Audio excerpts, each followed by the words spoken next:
Good evening, ladies and gentlemen, and welcome to Woodward Academy's Graham Hixon Field at Colquitt Stadium. The site of tonight's region football game between the visiting Decatur High School Bulldogs and your Woodward Academy War Eagles. The Bulldogs enter tonight's contest with a 4-1 record with wins over Grady, Farrell, Greenville, and Clarkstown. The War Eagles are 3-2 with wins over Fayette County, Woodland, and Westminster. As the Honor Guard presents the colors, please rise and remain standing as Woodward Academy President Dr. Stuart Gully gives the invocation and Woodward Academy Chaplain Robert Lawrence sings our national anthem. Ready? Pull. Open. Hot. 1, 2, 3. Let us pray. Dear God, we thank you for the gift of home and for the opportunity to come home.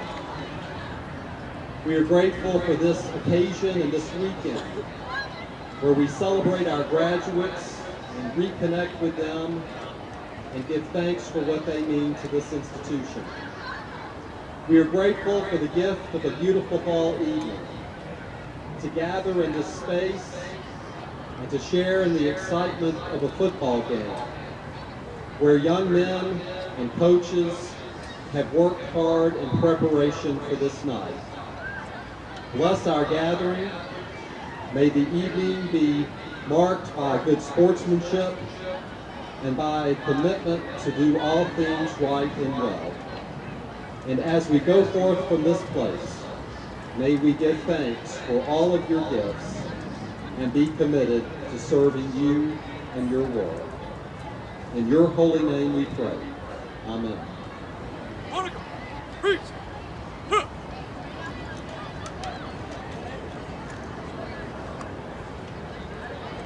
Oh, say, can you see by the dawn's early light what so proudly we hailed at the twilight's last gleaming, whose broad stripes and bright stars through the perilous fight, o'er the ramparts we watched, were so gallantly streaming, and the rockets red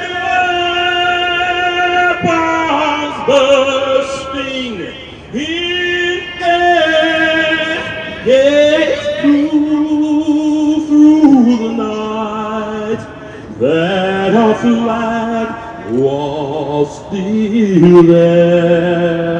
Oh, say, does that star-spangled banner yet wave?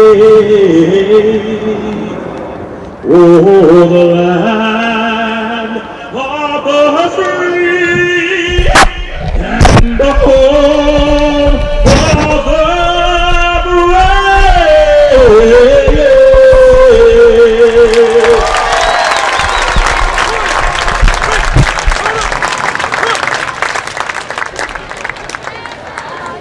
Ready! Hook! Hog top! Back! Head it! Head it!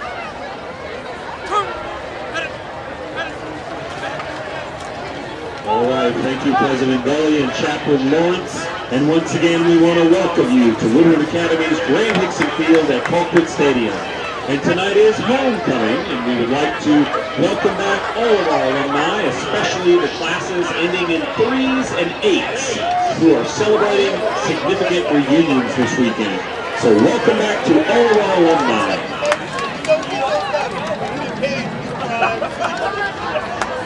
Ladies and gentlemen, the GHSA and its member schools have made a commitment to promote good sportsmanship by students, athletes, coaches, and spectators at all GHSA-sanctioned events.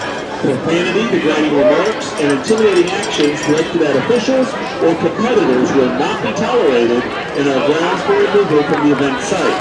Spectators are not allowed to enter the competition area during warm-ups or while the contest is being conducted. Thank you for your cooperation in the promotion of good sportsmanship at tonight's game. And we would like to recognize our officials for this evening from the Georgia Football Officials Association, referee Bill Martin, umpire Chad Barr, linesman Tim Combs, line judge John Scalera, side judge Brad Skidmore, field judge Kevin Williams, ECO Matt Fasnot, and penalty chart George Street. Thank you, gentlemen, for officiating tonight's game.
Captains for tonight's contest.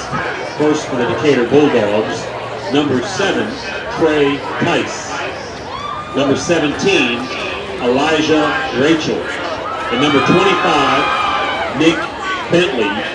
And number 58, Kyle Kitchens. Captains for your Woodward Academy War Eagles, number 5, Terry Gilger. Number 21, Quincy Wolf. And number 59, Jack Bryant.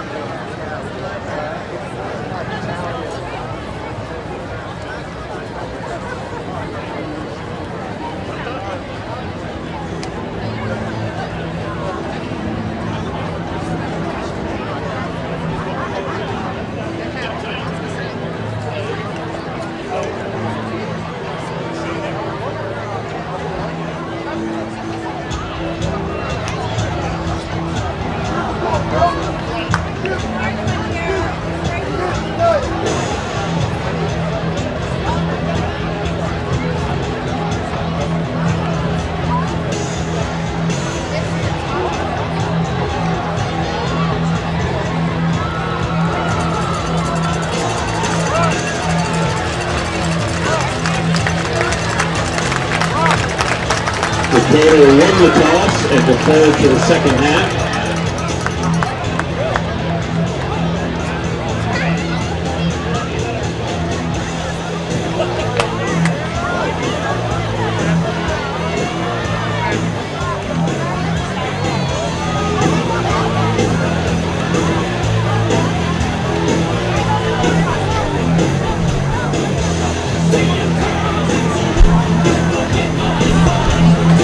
No, that's the one that's.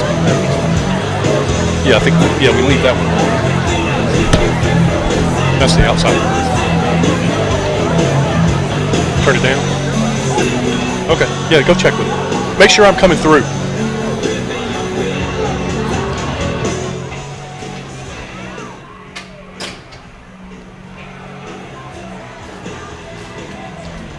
Testing, testing, 1, 2, 3. Testing, 1, 2, 3. If you're listening, we're having a little bit of technical difficulty. Nothing major, but just checking some things out. This is Charles Bryan. I'm here with Josh Cohen. We're going to be broadcasting the Woodward versus Decatur. The Decatur Bulldogs tonight.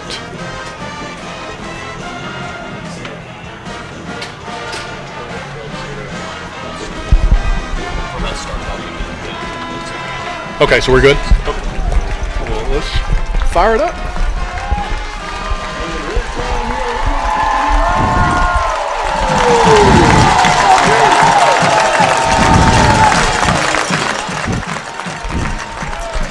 Hello fans, and welcome to tonight's exciting high school football matchup between the Woodward Academy War Eagles and the Decatur Bulldogs. The War Eagles enter the game tonight with a 3-2 record, with region wins over Fayette County, Woodland, and Westminster, while the Bulldogs sit at 4-1 on the season, 0-1 in the region. Mr. Bryant, Woodward's coming off of a tough 27-17 loss at Blessed Trinity, big division rival. We're getting into some of the critical games now this season. What do you think we can expect to see tonight? Well, you know, going back to the Blessed Trinity game, that was Blessed Trinity is one of the best teams in this region, and we hung with them step for step for the better part of the game, 17-17, and then we took some high-stakes gambles and came up a little bit short on those, and that's what allowed Blessed Trinity to pull ahead and go up 10 points. But I think that was a away game for Woodward, a big region game, and I think we came out of that game. Of course, you know, nobody likes the loss, but I think there were a lot of positives. Now we come into this Decatur game, who Decatur was beaten by Cedar Grove last week, I think 27-3, something like that, pretty handedly. And to be honest with you, I kind of expect the same thing from Woodward tonight. I think we're going to be the game's going to be in our hands. I think we'll handle it well and hopefully rack up a double-digit win. Well, looking at them on the field, Josh, Decatur, it's one thing you notice very quickly. They are a big team. Most certainly. I had the chance to go down there on the field before the game and just take a look around, and that's one of the biggest things, certainly the biggest team Woodward's gone up against this season. Blessed Trinity had some big guys, but it looks like Decatur across the board, man for man, might just be a little bit bigger than the War Eagles in every position, but that's not to say that it'll be too much of a hindrance tonight. We shall see, though. Yeah, if there's a concern here on the Woodward side, it's going to be on the defensive side of the ball. Matthew Stewart and Tommy Bryan, two big defensive ends, are out for the game, and what's puts pressure on everybody else to step up. And so, you know, we'll see how our defense reacts to this big Decatur. Well, Decatur kicks off, short kick. Fielded by Antone Williams. Full head of steam. Got out just past the 20-yard line. Yeah, short kickoff there, and good to see the defensive back Williams there taking the opening kickoff.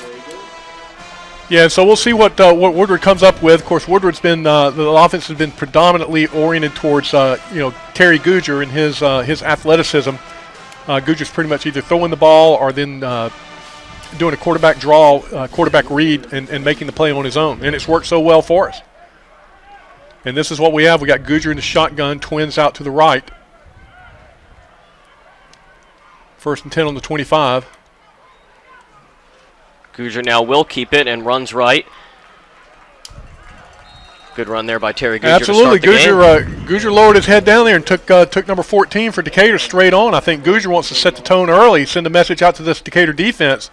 We're not going to play any shoestring tackle. We're going to hit you straight up. Well, that was Dennis Bell, the freshman, who really felt that one from Guger. Sending a message early on, I think, always important on the first play, a tough run up the middle like that. 8-yard drive, so it brings up 2nd and 2. Guger again, and then we got a flag now from the back judge. Not sure what that would be. Maybe illegal substitution or sideline warning. It's certainly not delay a game. Illegal procedure, Woodward. Not sure what was going on there. But it's going to take us back 5. Most likely just some jitters to start the game. First minute or so. We'll see if this prolongs. I know, thinking back to the Woodland game, there were just a ton of penalties in that game, flags all over the place. So we'll see how the discipline is on both sides of the ball, for that matter. See how both teams can try to keep the laundry off the field tonight. Right. Now So Goodger 2nd and 7. And Goodger's in shotgun. Quincy Wolf in the backfield. Motion coming to back left. Williams in motion, and Williams will get it. Shakes a tackle. Strong running from Williams, and he's bottled up by just about every defender. I think that was. There was 10 of 11 Decatur Bulldogs on that tackle. Yeah, great run by Williams there to break the first tackle, which would have been for maybe a 4 or 5 yard loss, and get back maybe a 1 or 2 yard gain. I think that'll be key for Woodward tonight, getting a lot of sweeps across the middle, getting quick running, motion, things like that, just to get, keep the Bulldogs, on their heels throughout. I think it'll give Woodward the advantage. Woodward's got a lot of speed, especially at that running back position, and Williams as a wide receiver coming across the middle. I think we could expect to see a lot of that. Well, 52 defense for Decatur. Goodger back to pass, make the first pass, dumps it off to Quincy Wolf, who's got the first down, and gets spun around and flung out of bounds. It's good to call Quincy Wolf's name. Hadn't done that in quite a while. So it's good to see him get some positive yards out of that. Well, I think we always say about Quincy Wolf, he's so dynamic because he's a great running back, but he can catch the passes out of the backfield, and that's what separates running back apart from the rest of the pack. And he'll have as many receptions in a game as he will rushing attempts, and that's a really really special thing for Coach Hunt to have to work with. Well, it loosens up the defense. It gives us just another avenue with which to attack. And there we see Decatur jumping off sides. That was Noah Fisher, big defensive lineman, a senior. And that's what you try and do on these first couple of series with the offensive play calling. You're probing, you're seeing, you're running outside. How well do they pursue? You keep running outside, and hopefully they'll loosen up a little bit, which will open up the inside game. And I know that's what Coach Hunt is trying to do right now. He's just trying to get a feel for what is Decatur capable of doing physically, what are they capable of doing from a coaching standpoint. Goodger's back in the shotgun, 1st and 5. This time hands it off to Quincy Wolf up the middle, who scratches and claws for about a 2-3 yard gain. Boy, his yards after contact. Yeah, he runs with he does. He runs with determination. He's got a low center of gravity. And he's not afraid to take it up there and take the hit and run through the hit. Now, a name that we don't, Josh, I think we're not going to expect to call much of tonight, if at all, is going to be Elijah Holyfield, because I think he's dealing with some turf toe issues. Boy, he's exciting to watch. He is. He's been a great surprise for these War Eagle fans. Came in this year and has just done great things. You're right, probably won't call his name too much tonight, but hopefully he gets healthy. Takes care of the injury, and is back out there very soon. Goodger pulls down on the kind of quarterback draw, and he's going to pick up the first down. By the same token, though, Austin Phillips suiting up for the game tonight. We've seen him in a boot for how long now, and it's really great to see him back out there. Number 2, the fullback, and boy, he and Quincy Wolf, quite the dynamic duo at fullback for the War Eagles. Yeah, that's one thing I think Woodward has going for it this year, and that is they have some depth at the skill positions. Now, we're maybe a little bit thin on the offensive line, but when you're talking about the running backs and the fullbacks and the quarterbacks and the split outs, we got some depth there. Goodger dropping back to pass. Fires and dangerous pass there. Batted down. We do have a flag, though. And that's a defensive interference flag right there. Jacob Robinson there doing a great job at getting the great inside position on that throw, forcing the Decatur Bulldog to come over his back. What's impressed me so much about Jacob Robertson, the sophomore this year, is not only his youth coming in and playing so well, but it's not necessarily all about the stats with him. It's not that every game he's gone, 6-7 receptions for 100 yards and 2 touchdowns, but he's drawing the pass interference calls. He's a great blocker on the outside. When you get, Goodger or Quincy Wolf flying around the outside, he always picks up the block, and he's been a great player even from that standpoint. Yeah, that is a great observation, Josh. And he runs his routes very cleanly when we see him. I mean, he's breaking sharp, he's breaking clean. It's not a lazy route, so he's going to be a player. And you're exactly right. And I'm glad you brought that up because it's something that we've talked about and noticed in the past. His willingness to block and spring Quincy Wolf and spring Goodger on these big long runs. Goodger had a couple of, I think, trying to think back to the Westminster game, a 69-yard run and a 51-yard run, something like that. And a lot of those were sprung because of Robertson out there manning up and staying on his block. So they waved off the flag. I guess they talked themselves out of it. So it's going to bring up 2nd and 10. Looks like the penalty flag was picked up, so it'll be 2nd down and 10. Goodger back in his shotgun. Marcus Hyatt and Charles Wellborn on the near side.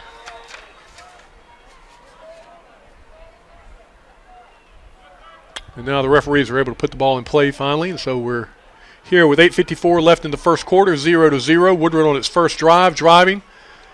Goodger hands off to Quincy Wolf, who is stacked up at the line of scrimmage for no gain. Goodger hands the ball off to Wolf. Bentley on the tackle for the Bulldogs. Yeah, Decatur plays this 5-2 defense, which you don't see very often. Strong, big guys up on the defensive line. And I'm not so sure if running inside the tackles right now is going to be very, very productive. I think we got to loosen up these guys and maybe get some quick pitches, some sweeps, and some screens and things like that to make them play softer. 3rd and 10. First big play of Woodward's drive. Goodger in the shotgun. Goodger looking. He's got Wolf to his right, throwing across the middle, and it's complete to Jacob Robertson. I tell you, boy, you called it there early. He just ran a beautiful route into traffic. Great throw by Goodger. Looked it in. Made sure he caught the ball. What's great about those routes over the middle is when they come down with it is oftentimes they know they're going to take the hit. Absolutely. They know they could take a real licking when they come down with that football, but Robertson, very impressive there. Really looked the ball in. Picked up a huge first down for the War Eagles. Yeah, that was a huge first down. And again, coming back to that middle crossing route in traffic, you're going to get zapped. And he had the concentration to pick up on that ball. Now Williams in motion, have Robertson on the near side. Goodger looking, and he's got Quincy Wolf. Makes a one-handed grab, and Quincy Wolf still going down the left side. Makes he's going to go all the way. To 10. Quincy Wolf still going. Tripped up, and he'll score! What an incredible run, sports fans, by Quincy Wolf. 35-yard touchdown reception. And it was all Quincy Wolf, Josh. It was all Quincy Wolf. From the one-handed catch to he must have broke 12 tackles. I don't believe my eyes, actually. I don't think we've seen a play that pretty in quite some time in any high school football game that we've watched. A.J. Cole now comes out for the extra point. Jess Sutherland to hold. After this PAT, we'll come back and comment about that outstanding play. And we got Woodward going to jump on this play. But yeah, Goodger threw that thing out there, and Quincy Wolf, in his first move, he had to juke out of the way of the closing cornerback, and ran it all the way up the field, and finally got to, I guess, Josh, about maybe a 3-yard line when it looked like he was going to just go down. I think they had him tackled. I think they had at least one of his legs completely stuck in the turf. Didn't look like he was going to be able to get out of it, and somehow shook off that final tackle. And that's just determination. I mean, that's hitting the weight room, of course. That's being strength, but that's willpower. It's what scored that touchdown. And I'll tell you right now, is that another flag on Woodward jumping off sides? Looks like it. Well, I wonder what the record is for the longest point after attempt in Woodward history. Right now, we're getting close. A.J. Cole's got a good chance of setting that record. But Quincy Wolf there, I don't think we're going to be able to say enough about that play. That was certainly a number one nomination, at least, for Play of the Year. Absolutely. For the War Eagles. I don't know if we'll see anything like that again. Hopefully we will, but those are pretty special. And A.J. Cole. And just looking for flags, and they say it went a little bit left, so A.J. Cole missing on the PAT after. But that brings Woodward up 6-0. Yeah, I think you're right, Josh. If when there's a highlight reel coming out, that should be the either the first or the last one on the DVD. I mean, that was very pretty run by Quincy Wolf.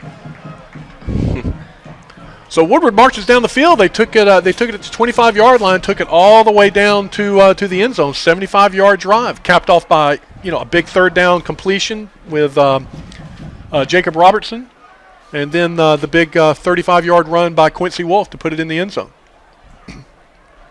And then a little bit of mental errors, I guess, from the special teams there, jumping off sides a couple of times, and pushed A.J. Cole back to where he was hitting from the 15-yard line, and it just sailed a little bit left. So I think the Woodward offense has certainly set the tone. Now it's going to be time for the Woodward defense to set up and make their mark on these Decatur Bulldogs. Cole to kick off now. And it's a very nice one.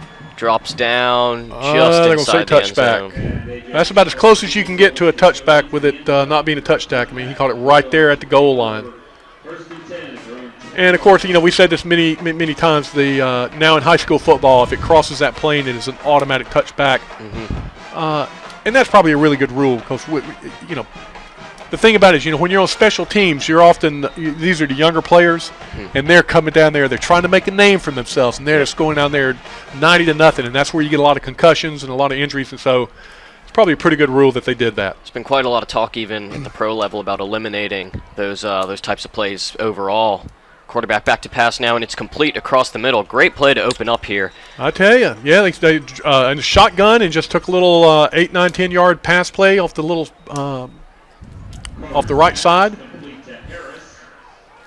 Well, I think for quarterback Devontae Carter, that's the perfect play to open up the game. Passing play, just get one under your belt. He's probably feeling a whole lot calmer now on the road. Definitely probably will ease some of the tension there, and maybe he'll get into his rhythm here. Shotgun formation, handing off up the middle. There we go. There we go. There we go, Andre Newton. Andre Newton's staying square to the line, plugging up that hole, grabbing him and bringing him down. And what's known about this this big fullback they got is his weight, which they don't have on their roster, but I've heard 260 pounds. The Decatur fullback. He certainly looks every bit of it. That's the senior Nick Bentley, so I feel like we'll be calling his name quite a bit tonight. We saw St. Pius last year use the fullback on, it seemed, every single play. When you have a big fullback in high school football and you can get a push with the offensive line, it's a great weapon to have. And there he goes. Up the middle. Bentley up the middle and thankfully tripped up. Big gain to the 45. Arrington Farrar certainly would have had him in check if he had broken that last tackle, but a big gain for the first down. Right. So the Decatur offensive line doing a pretty good job in opening up some holes for the big fullback to run straight up the middle. And so it brings up a first down for the Decatur Bulldogs. Well, Tommy Bryan is out there. I thought Tommy Bryan had some earlier information that he was sick, so maybe he's recovered. Tommy Bryan and Kai Glencross doing the defensive end slots. Jack Bryant seeing some action on both sides of the ball tonight. Pass play. Carter now looking. And in and out of the hands. Yeah, that's of Demetrius Cooley. Yeah, that's what we were talking about a little bit earlier about catching the ball in traffic and being a little bit scared. Yeah, I think that's what he's from footsteps and that's bounced off. That's when you catch 10 out of 10 times in practice when no one's around, but you never catch it in the game. Exactly. Yeah, good defensive coverage there by Woodward. So brings up 2nd and 10. Coming out with trips on the left. Shotgun formation with a fullback.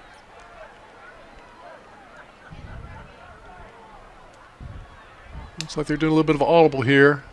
I don't know, expect a little bit of a screen maybe. Carter will hand off again. Straight up the middle. Charles Wellborn in on the stop along with Alex Hixon. Yeah, these linebackers, Alex Hixon and Max Richardson, these guys are going to need to have a good game tonight if we're going to shut down this Decatur offense. 3rd down and 7 for the Bulldogs. 3rd and 7 seems like an obvious passing situation here. Is that A.J. Cole out there? It is A.J. Cole. I did hear rumor that he was going to be on the defensive line, setting up as a defensive end, and there he is because of his size. Yeah. Big kid, so play Clopton, action, there we go. and Get him. Oh, yes, sir. Kai Glencross, Alex Hixon, Matthew Clopton on the big quarterback sack. Back to the 33 or 34-yard line. Well, I'll tell you, he rolled out of there with the play-action fake and just saw a swarm of red jerseys right in his face. Nowhere to go with that one. Absolutely. Matthew Clopton made all that happen. Just came off clean off the right side, defense's right side. And then Alex Hixon coming in and Clyde Glencross sealing it up. And I tell you, that's a big play, Josh, because I tell you, Decatur was moving the ball. And so big punt, big first defensive possession stop. Not a very good punt. Get out of the way. Oh, my goodness. And it's muffed, and I think Woodward jumped back on it. Scary moment there. Ball bounced around, but it looked like a red shirt landed on it. Yeah, Austin Phillips coming up, having to come up and try and catch that ball in traffic, and bounced clean.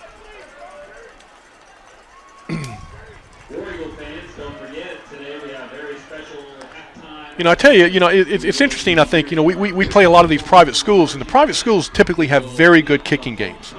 That's true. And then we come, and I'm not trying to say anything about Decatur, but we come to a place like Decatur and Woodland, and the kicking game's not all that great, and so the punts are short, and so they punt into our coverage, and we get a turnover.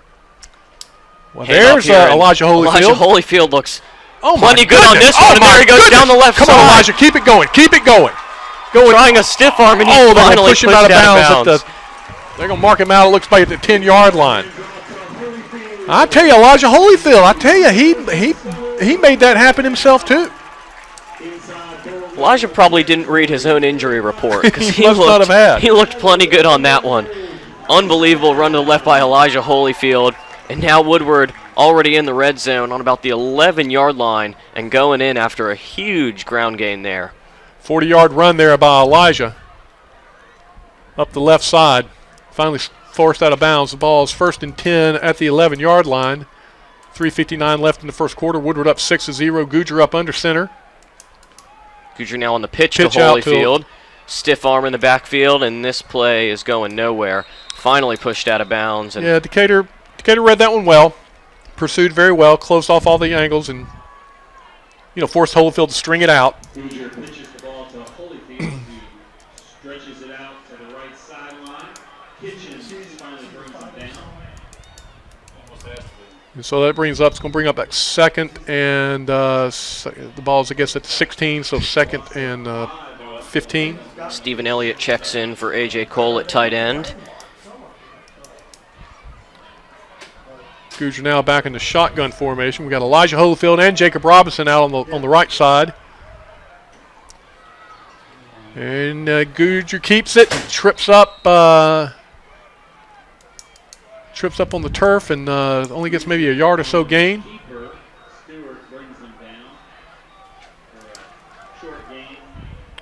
So that's going to bring up 3rd and about 14. Jeffrey Hubbard, freshman into the game here, with 2:50 left in the first quarter of play. Well, this is a big 3rd and 14 this here. Is. And I tell you, we do need to score because Decatur was driving that ball on that first possession, and that concerns me a little bit. And we need to get as many points as we can, as fast as we can. Goodger's going to pull it down and run himself, and is going to run into his own blocker and trips his own self up, and falls down. Goodger once again looking for a pass down. So it looks like we'll come out here and A.J. Cole will get his chance at a looks like a 35-yard field goal. So this looks a lot like his extra point. That's right. All right, getting some personnel in on the field. Now 2 minutes left in the first quarter. The ball is on the right hash. A.J. Cole, a right-footed kicker, going to NC State on a scholarship next year. Kicking scholarship. Kicks it away. Looks good to me.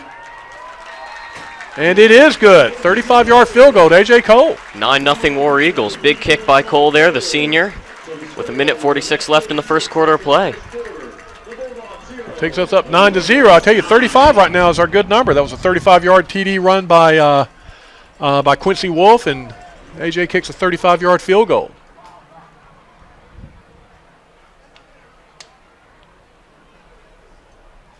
Well, now is going to be, again, another real big test.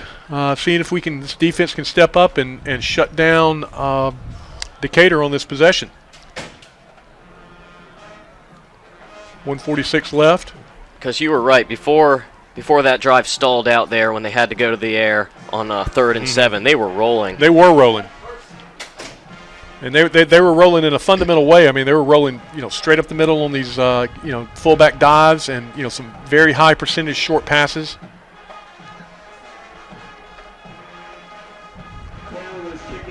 But I tell you, we got our secret weapon in that Coach Vandergrift is probably one of the best defensive coordinators out there. And if there's a guy who can see what's happening on the field and make adjustments, it is Coach Vandergrift. He is exceptional in that regard. So I feel comfortable about that. So here comes A.J. Cole. Low line drive. Squibbs and is fumbled around before it's finally taken out. And hard hit there just before the 25-yard line. Dustin Jenkins on the tackle there. Some extracurricular activity. Charles Wellborn went flying down there. Was appealing for something.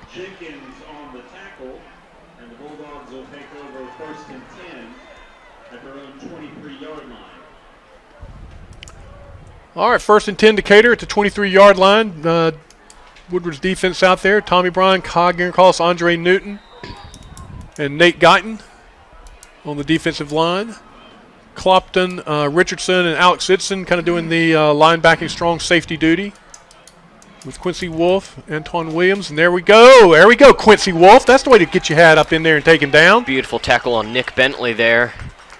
Nice play, Tommy Bryant to sit there and hold square to the line and force him outside when Quincy Wolf comes up. And that's the way you draw it up on defense. That's the way that play is supposed to work on defense, and it did. No gain on the play. That's going to bring up so 2nd and 10. Ticking down to almost a minute left, about a buck 13. Got this pistol formation for Decatur.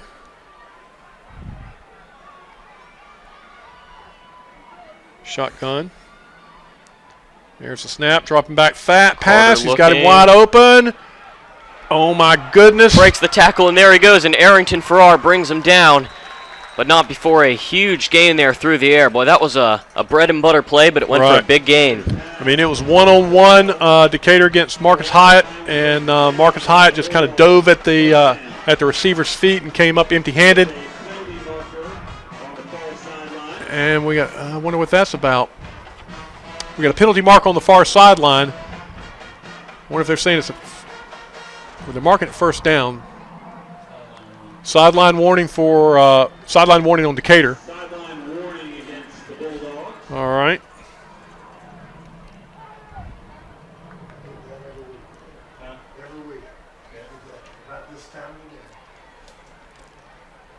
So 1st and 10 for the Decatur Bulldogs. The ball's at the 47-yard line.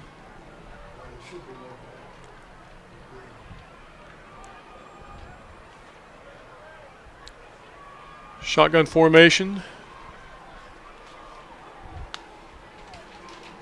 Clopton sneaking up, going to kind of a little bit of a blitz.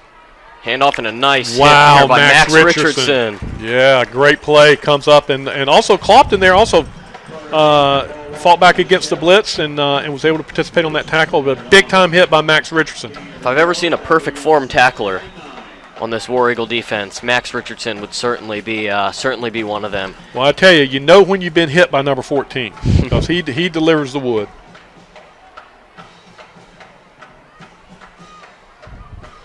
And that's the mentality you need on defense. You got to have somebody who likes to hit. And so that's the end of the 1st quarter. And Josh, so far things are looking pretty good, 9-0. With Woodward scoring on a 35-yard touchdown from Quincy Wolf. Unfortunately, the PAT was hindered by a couple of offsides penalties. And then we had a big 35-yard field goal by A.J. Cole to take us up 9-0. I think this Woodward defense, at least early on, they've looked very sharp. I think it didn't take very long for all of us to identify the workhorse, Nick Bentley, the fullback. And at least on these couple plays here that we've seen on Decatur's second offensive possession, Woodward's done a very good job of keeping him in check. Yeah, I agree with you. He's not getting the first possession. He got some decent yardage, but this possession he seems to be held in check. But then Decatur's coming out and throwing these little slant routes and getting some good coverages. And so I think this is going to be the biggest test, I think, for Woodward's defense all year long. So we switch into the field here on homecoming.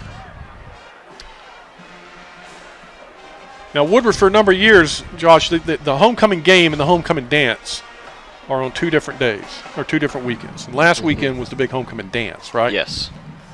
And this is where we'll do the homecoming king and queen will be announced here. All right, got it. It is a little bit unorthodox. A lot of schools do it reverse. A lot of schools, I know Woodward had its homecoming dance a lot earlier than some other schools, but it's great tradition. Get to see all the alumni come back, and they had all the cookout and everything. So all the alums in the stands, very good to see, and a nice little cutback there, but nothing doing. Yeah, good play by the defensive line there to not bite on the play action there. Kind of a little draw, and it's going to bring up 3rd and 9. There we see A.J. Cole take the field. It's the size that's needed to match up against this big offensive line for the Bulldogs. Yeah, I guess that's what they're trying to do. They're trying to get some speed and out there on the corner. So if keep a long run or something from getting out of hand. And so Jack Bryant back on the field. Kai Glencross, A.J. Cole, Andre Newton, Edson Richardson, and Antoine Williams coming up, and they're kind of going man-to-man, looks like, on the coverage here. Big 3rd and 9. Carter back to drop. back. A.J. coming in on the blitz. And A.J. Cole coming in. Wow, and a fumble to boot. It looks like it's recovered, but A.J. Cole, oh my gosh, making him a name for himself on the defensive side of the ball. Awesome. And Kai Glencross helping him clean up there too. I think you could put A.J. Cole anywhere on the football field. He's just a ferocious player. He really absolutely. is. Very athletic, very physical. And so another big 3rd down sack. And I'll tell you, I think that's something that Coach Vandergriff no doubt saw in looking at the tape, that they are very vulnerable on their to the blitzes coming off the corners. And again, A.J. and Kai Glencross both coming in from both ends, and they pretty much came through clean. Well, here's their second punt. Fair catch by Hubbard. Fielded cleanly at the 25-yard line. Hubbard with the fair catch for the War Eagles, where they'll take over 1st and 10. And I'll tell you, Josh, Hubbard, speaking of these freshmen, Woodward has got one heck of 9th grade team. They've beaten everybody seriously, and I think only lost to Buford by 2 points. Oh, wow. At Buford. So this is a good group of 9th graders coming up. So and Hubbard's kind of example of that. Here's a 9th grader, out there catching punts. And if there's any more of a, kind of a vulnerable position, it would be that. Well, Goodger's back under shotgun. 10-17 left in the second quarter. Goodger will keeps it himself. Oh, Jacob Robinson. I think he was just caught on the wrong side of the block on that one. Andre Young. Once again, these defensive backs and linebackers for the Bulldogs are going to have to really be careful, because Terry Goodger's not afraid to stick his nose in there, deliver the hit, even when he's carrying the ball. And you see in Woodward's offense kind of going in a no huddle mode here to try and keep Decatur's from making substitutions, try and tire them out. Goodger big looking long deep, pass. and he's got intercepted. He fumbled it. Thank goodness, incompletion.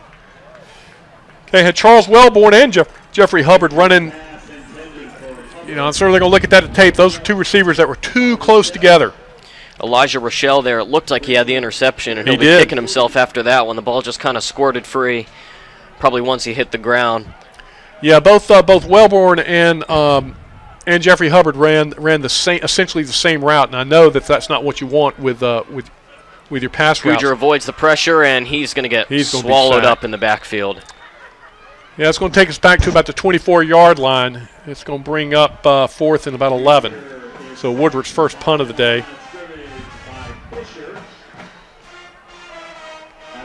So Woodward's third offensive possession, the first of the second quarter.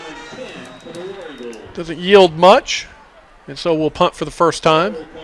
Bit of an all-or-nothing drive there, taking the deep shot downfield and just didn't connect, and now 4th and 10 upcoming here with 9 minutes to go in the half.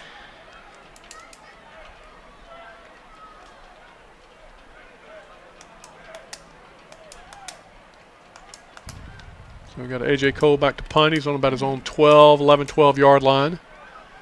Decatur Bulldogs standing at his own 35. Good snap, good snap. Go, goodness, Nice good kick. High punt by Cole.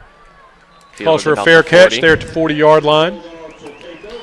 Woodward's defense will take over for the third time of the game, being able to shut Decatur out on the two previous possessions, and again on two really big. Decatur driving the ball, but they got into a third and long situation, and Vandergrift just pulls the trigger and sends the defensive ends and the cornerbacks in, and man, just shut Decatur down.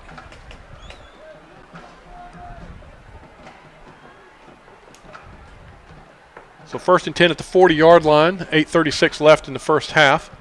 Woodward up 9-0. Shotgun for Decatur. Motion coming back to the left. Low Drops snap, back. Carter rolling out, throwing, and complete. Complete. Still up. And Wow. It looked to me like that ball bounced on the turf. well, it looked like Wolf was going to be able to bat it out of the air. Then it looked like it was going to be an incomplete pass, and somehow he recovered and hung on there. Right, for a Remarkable 5-yard catch. Yeah, I tell you, that little flat route they've, and I'm not sure if that's the right terminology, but, this little five-yard out and where they just sit on that route, they're picking up some pretty easy yards that way. And Carter's good throwing on the move. I think we've noticed rolling out, sees the field well, and can definitely throw on the move very nicely. 7:52 to go in the half. 2nd down and 5. Carter barking out orders. They're going to get a delay of game if they're not careful. Might just be what we're looking at. Well, he really likes to let that play clock wind down. There we go. The Bulldogs, that'll be a 5-yard penalty, so that'll bring up 2nd down and 10. We'll bring up 2nd down and 10.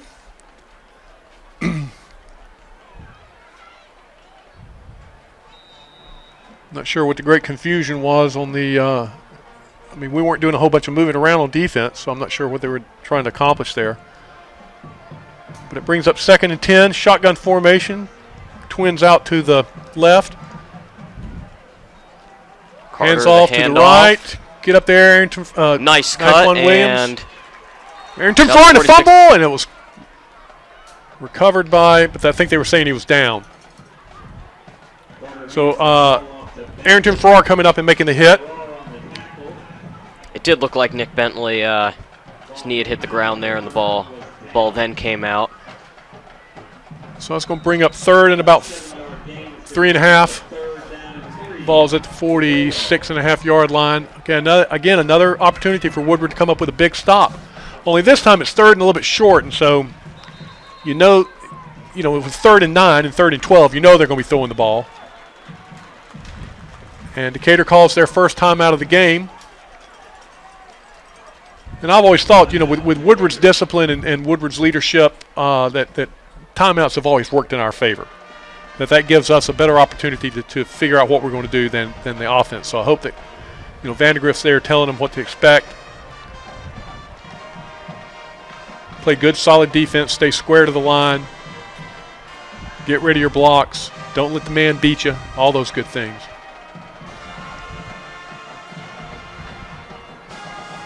And again, Woodward's homecoming night. If that's so, if you're on a 3 or an 8, I think is the homecoming reunion classes that are out here for 10, 15, 20, 25 year.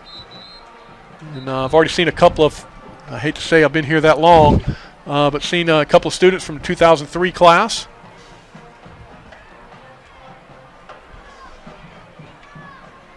And I know they got some great festivities planned for all the alumni this weekend, big weekend. It's going to be a lot of fun for those folks. Most certainly. Yet another packed house here at Graham Hixon Field at Colquitt Stadium. All right, big third down play here. 6:51 left in the third quarter. Shotgun formation. 4 down linemen. Kind of playing to the strong side on this, opening up the right side, left side strong side. And they will hand it off to Bentley, and he gets will it. get the first down rather easily. Bentley down to about the 46-yard line, the fullback with another strong run. Yeah, it came off that off tackle hole, and defensive end just kind of pitched inside a little bit, but there is a penalty flag on the field, and it looks like off illegal procedure. Wow, I tell you, Decatur just, if they're not getting sacked, then they're committing inopportune penalties. So illegal procedure. Marks it off 5 yards, takes it from a 3rd and 3.5 to about a 3rd and 8.5. Boy, and that must make Bulldogs head coach Scott Jackson just livid over there. Yeah, pick up a big first down after the timeout. And now we're looking at 3rd and 8 for the Bulldogs. And so the ball's on the right hash, and so we'll see what I would think that they would again a passing opportunity here, and they're going to roll him out to the left. And so we'll see. We're bringing up Clopton and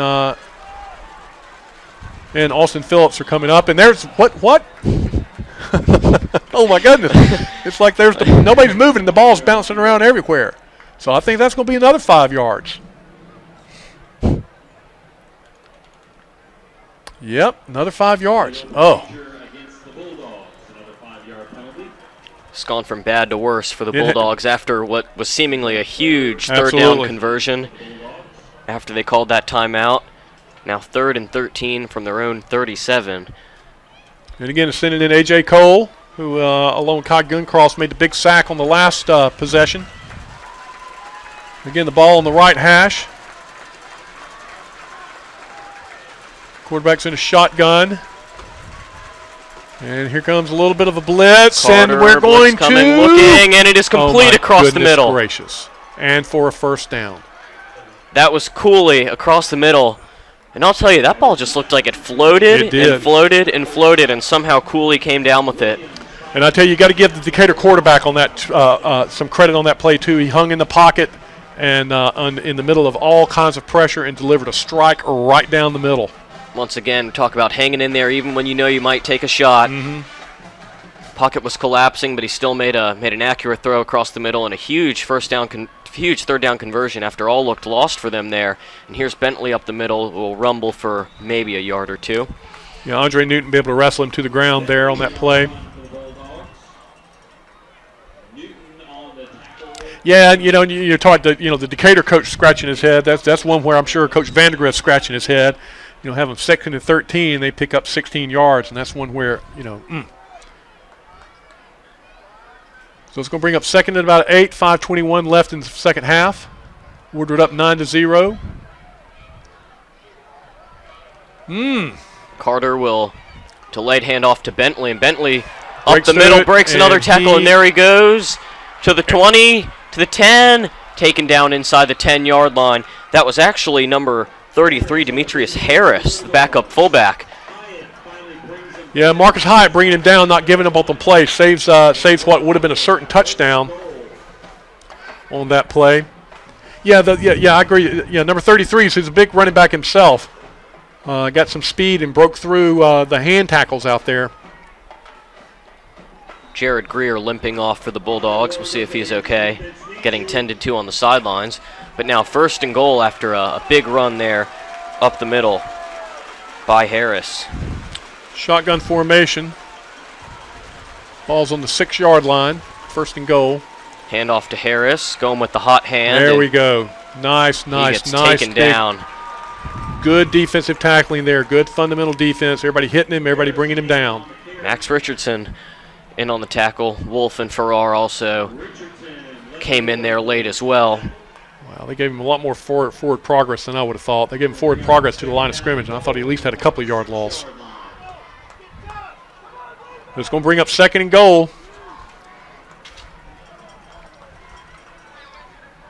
And Woodward's been in these situations in several games in the this year in the past, so they've got some confidence that they can stop them. So Alex Hixon and Max Richardson there in the linebacker. Dropping back to pass. Carter looking and it is almost down. Intercepted by Arrington Farrar. Oh my goodness, that would have been beautiful. Alex Hixon with a beautiful swat there. Carter's pass was intended for Harris. Farrar on the defense. Yeah, that could have been a pick six if Arrington would have been able to hold on to that ball, I think. And that brings up a big third. All right, so that's going to bring up third and goal, 3rd and 6. Decatur calls its second timeout. Timeout, Decatur. Once again, Of course, I don't know what kind of kicking game Decatur has, but you're 6-yard line and you're down 9-0, and you're running out of time. I think you go for it. And this is the type of thing, you're right, even if they get 3-4 yards, still a yard or two short, definitely be looking at maybe going for it on 4th down. Mm-hmm. Not just from a kicking game standpoint, but also already 9-0 Woodward. Give the ball back to the War Eagles. Say they score a touchdown. 16-7 is a lot different than 16-3 in this situation, for sure. So, very interesting to see what plays out here on a big 3rd and 6. Well, we got to take care of 3rd down before we take care of 4th down. So this is going to be a big play for the Woodward defense. They've stopped them cold on the first 2 plays. And now we need to do it at least one more time. Coach Matt Brennan, of course, the defensive line coach, firing up the defensive line. Get some penetration, hit, keep your hands clean. Get some separation. Here comes Decatur. The Woodward defense really with a tough task tonight, because even in the red zone, the Bulldogs are willing to throw they're willing to throw the ball, sure, put it in the air, threw it right there. Arrington almost came up with the interception, but they'll also ground and pound, so you never know what's coming here. Very interesting to see what they do. 3rd and goal. Huge play with 3:56 to go in the first half. Shotgun formation. Here's the snap. Got a flag. That was oh my goodness. Could this be yet again? Oh, okay. We're to call timeout. It was kind of a wildcat formation there. Snapping it directly to the big fullback.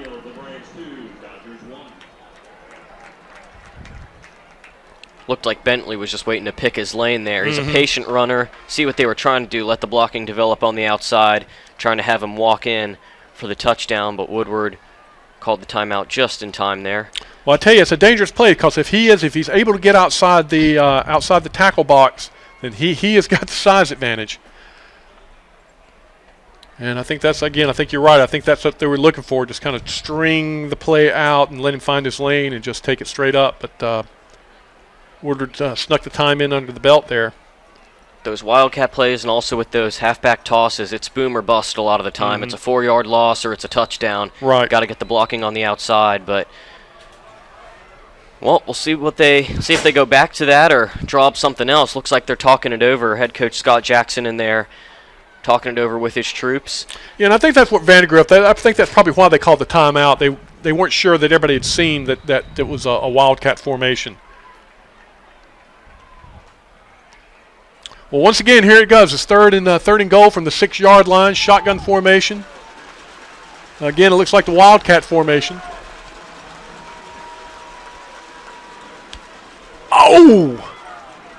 I tell you, man, Max Richardson slowed that play down and allowed Andre Newton and the other defensive lineman to come in and make the big stop after a 1-yard gain. Well, I tell you, Max Richardson was on that blitz, and he was able to get through and disrupt the play. Looked like a similar call just to the other side that time. Just kind of a wildcat there with Nick Bentley, the big fullback. And 4th down and 4. Yeah, I think we see what we now got pretty good understanding what Decatur may, what they may think about their kicking game, because they're going for it 4th and down. The ball's on the 4-yard line. This would be huge if Woodward can stop them on this play. And we've got, who's going to be calling timeout? Decatur calls their 3rd and final timeout with 3:04 left. I'm not sure what the thinking was there. Maybe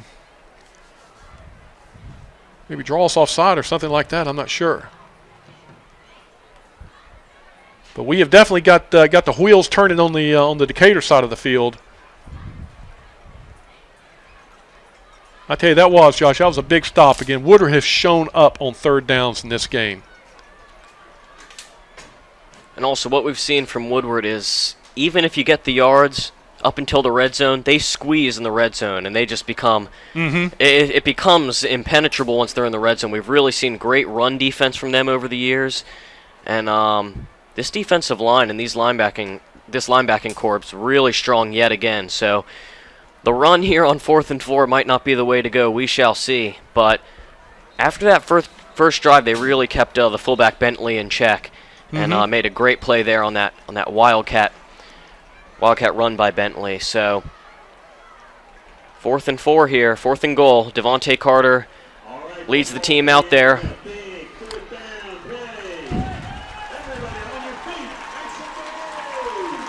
3:04 left in the second half. Ball's on the 4-yard line. Shotgun formation. Wide out left, wide out right. Big fullback. You're going to hand it straight up to him up the middle, and he breaks free for a touchdown. Untouched was Bentley.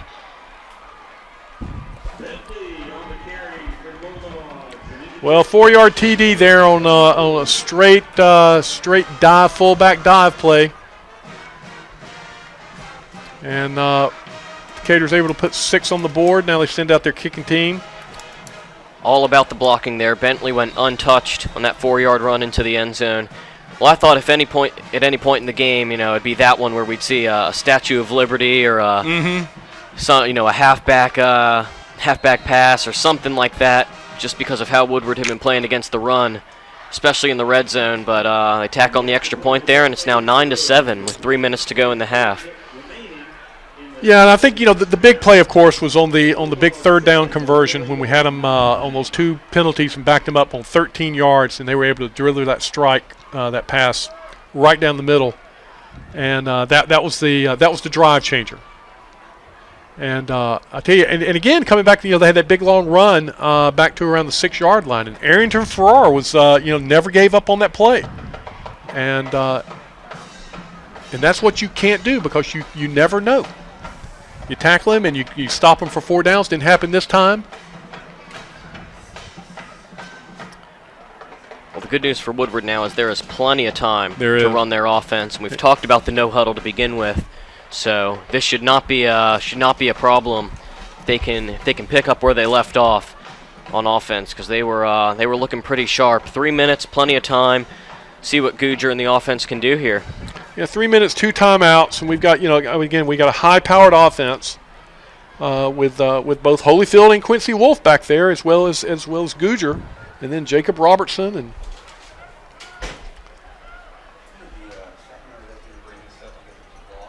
So Decatur's going to kick off for the first time of the game, following their 4-yard touchdown.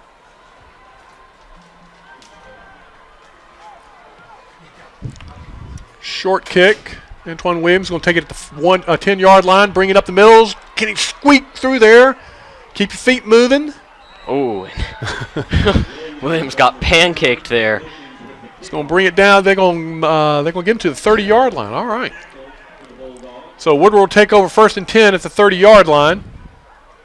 Down, up 9-7. 2:53 left in the 2:53 left in the second quarter.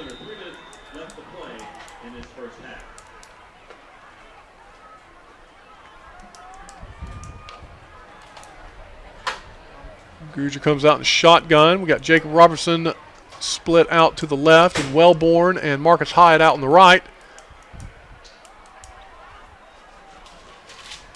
Gujar throwing, and he's got Quincy Wolf. Smartly gets out of bounds. Right. Nice play. Picked up about 9 yards there. Takes it to the 39-yard line. Going to bring up 2nd and 1. And then, again, what's beautiful about that, 5 seconds off on the clock. That's all that play took. Ball set up on the left hash mark. Have the big tight end A.J. Cole on the near side along with Charles Wellborn. Robertson and Hyatt on the far side there. Guger in the gun, looking, and he'll take off. Guger to got the first down, goes to about the 45-yard line. Didn't quite get to midfield, but a crucial first down there. We need to hustle up here. 2:40 left.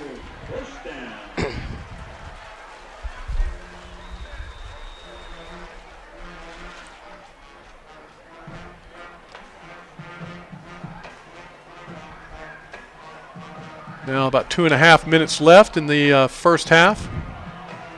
And we've got an official's timeout.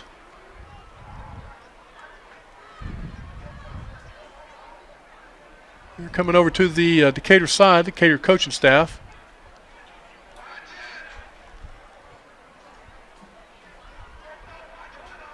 It's another sideline warning situation, maybe? Not sure.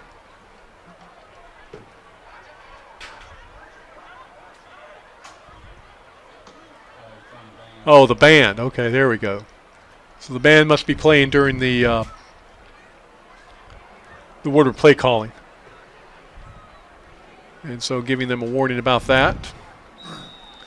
And now we're back ready to go. Guger shotgun. Guger time looking and sails that one. Well over the head of Jacob Robinson.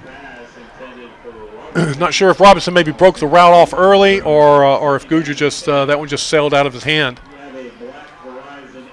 But it is now 2nd and 10. Ball's at the 45-yard line. 2:14 left in the second half. Woodward up 9-7. Would love to go into the locker room either 12-7 or preferably 16-7. Guger in the shotgun formation. Guger pressure coming and avoids it, remarkably throwing, and it is complete. Charles Wellborn. Oh, and they're going to say he's in bounds.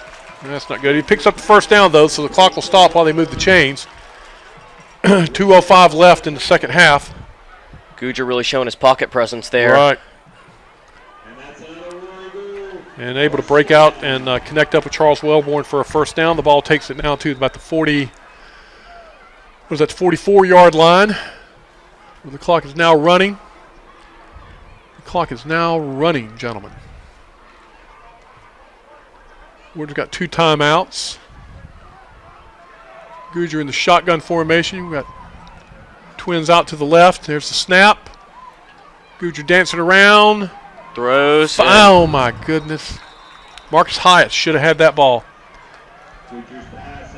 Hit his fingertips, then hit the ground.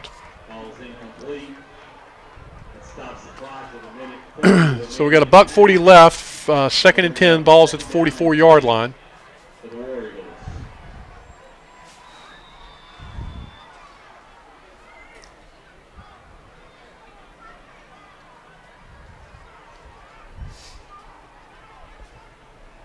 Out pops the center, number 53, Brandon Johnson. Brings the offensive up to the line. Guger in the shotgun. Twins out to the left.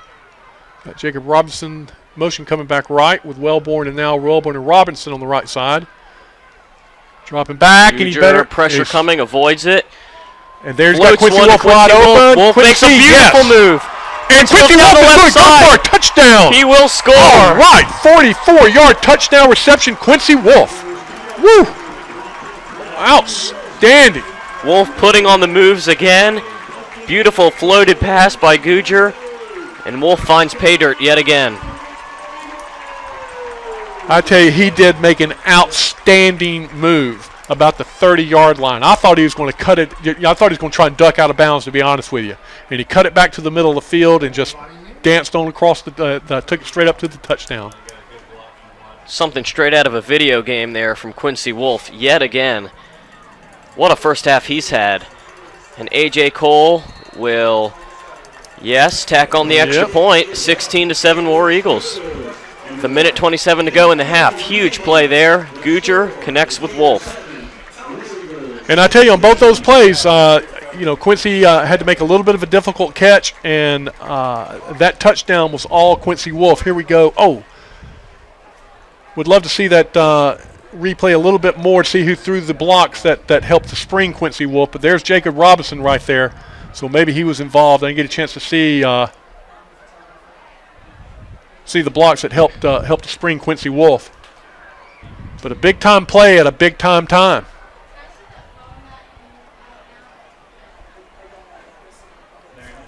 And so now a $1:27 left. No timeouts, though, for Decatur, so because they burned them all on that last possession.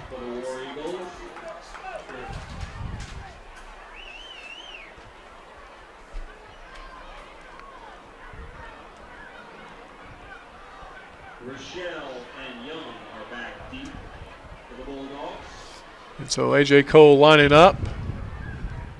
A.J. Cole does take a big, long run at it. Decatur guy just took like a 4-yard run at it, and A.J. takes easily a 10-yard run at it. Cole, a nice high kickoff. 5-yard line. Matthew Clopton. There you go, baby. Oh, yeah. Hard Matthew hit Clopton, inside the good 20. fundamental tackle. Okay, good fundamental tackle. So Decatur's going to come up 1st and 10. The ball's maybe the 18-yard line. My goodness, they've given him some unbelievable spots. I thought he was easily at the 18, Josh, and they're marking at the 20. I know I can't see, but I didn't think I was that bad. So $1:21 left. Decatur's high-powered offense comes out. Shotgun formation. You know they're going to be slinging the rock, Josh, so we got to have some good secondary play.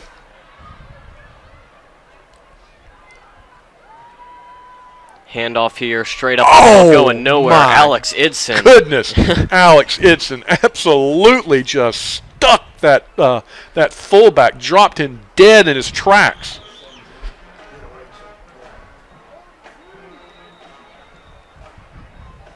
It's good to see him. He's injured last year, and I know he's been a very frustrating football career out here at Woodward. So it's really good to see Alex have make an impact out here. He certainly is. You see, even when he's maybe giving up a little bit of size to a big fullback, he still comes in with a perfect tackle there for a huge stop.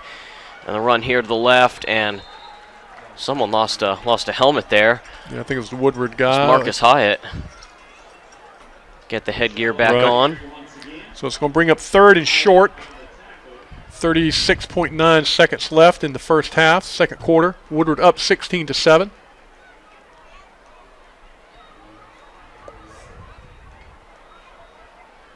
Woodward's offense being dominated by Quincy Wolf. First touchdown, 35-yard touchdown reception by Quincy. An incredible run, and then he just finished up his second touchdown with a 44-yard reception. So Decatur again in the shotgun formation. Here comes the throw. They're throwing, and ball came out. And yes. Let's see what the call is here. That was Max Richardson that jumped on it. Arrington Farrar coming up and make the big hit there to take the receiver down. But it's first down, 30 seconds left. And as soon as they set those chains, that clock is running, which it is now. Another nice catch by Cooley. I'll tell you, after that first drop, he's really turned things around and made some nice catches here in this first half. Itson and Richardson in the quarterback in the linebacking spot, shotgun formation. Carter looking left the whole way, and now he takes off. And he made a mistake of running near Andre Newton, who nearly decapitated him. Newton stuck the big paw out he there. Did indeed. Carter certainly felt that one. First half comes to a conclusion, and what a half it was. Absolutely. The Quincy Wolf Show. It's good to call his number. Quincy Wolf Show for sure. He put up 2 touchdowns. Woodward leads 16-7 at the end of the first half here. All right, we'll be back with you with the beginning of the third quarter.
for your halftime enjoyment, I bring you an act hosting Woodward's finest performers, a group that defines elite marching and playing at the same doggone time. A group of young folks dedicated to delivering awe-inspiring performances like it's their job. It is my great pleasure to introduce to you the Robert E. Woodward Marching Band. The band is under the direction of directors Bill Hines, Lauren Hunt, Kenneth Wood, and yours truly, Jonathan Wood. Drumline instructor Matt Conley, colorblind instructors are Jamie Wood and Patty Parent. Our drum major Jacob Robinson, and his assistant David Lynn. Drumline co-captains are Brianna Washington and Lauren Easton. Guard co-captains Ryan Gustin and Sandy Robinson. Sandy Robinson, Morgan Grove, uniform officer Asia Ron, and the field captains are Jack Sullivan and Matt Torrance. Georgia, the Peach State, and Atlanta's capital city, are a major transportation hub, a business center, a music and entertainment focal point, historically a home for civil rights advancement, and is the home of your Atlanta Braves. The 2013 edition of the Woodward Academy Marching Band Show celebrates the city of Atlanta, state of Georgia, and is entitled Georgia on My Mind. Drum Major Jacob Robinson, is your band ready to take the field?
ahead and give a little bit of recognition to some of our soloists up front. We got Patricia Lynn on the violin, AJ John on the drum set, Nick Gambino on the guitar, and Mr. Kevin Brown on the keyboards. Give them a big hand, folks.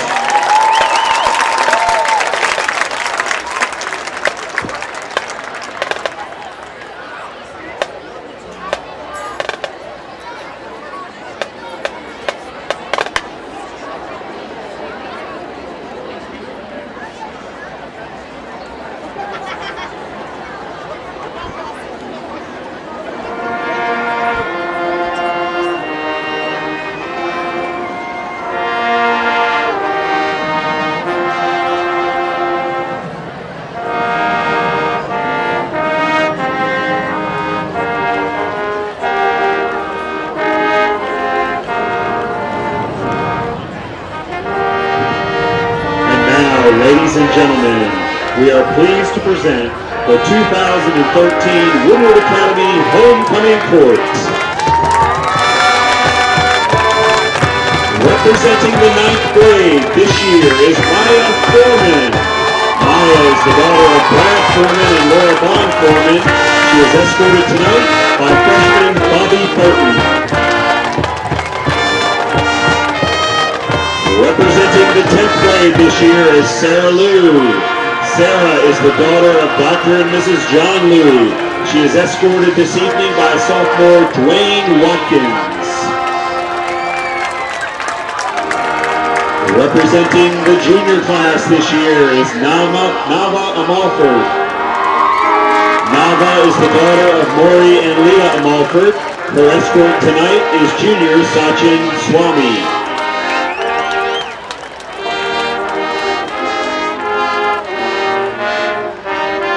This year, 5 representatives were chosen from the senior class. The following girls represent the 12th grade. Caroline Muller. Caroline is the daughter of Peter and Jamie Muller. Caroline is escorted tonight by senior Jordan Gamble. Mary Alex Romero. Mary Alex is our representative with the senior class. She is the daughter of Andres and Judith Romero. Mary Alex is escorted by senior Will Peace. Lucy Banks Smith is escorted this evening by senior Shields Goodman. Lucy is the daughter of B and Sherry Smith.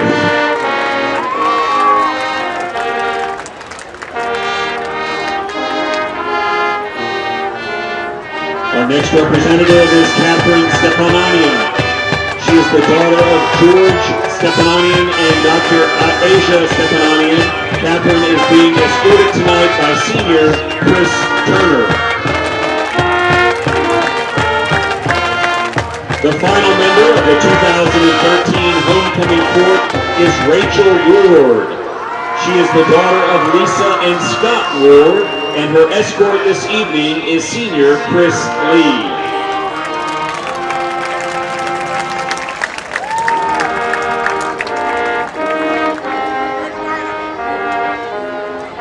To crown the 2013 Woodward Academy Homecoming Queen, we are happy to welcome back last year's Homecoming Queen, Michelle Rayfeld.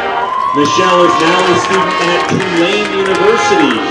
She is accompanied tonight by Mr. Lee Caldwell, a member of the Woodward Academy class of 1998 and the president of the Alumni Association Board of Directors.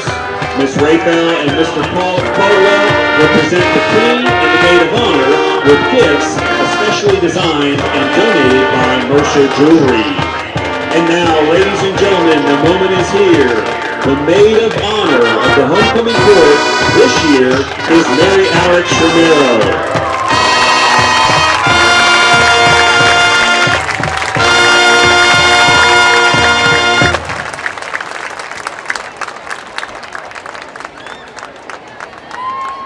And the 2013 Woodward Academy Homecoming Queen is Miss Lucy Banks Smith.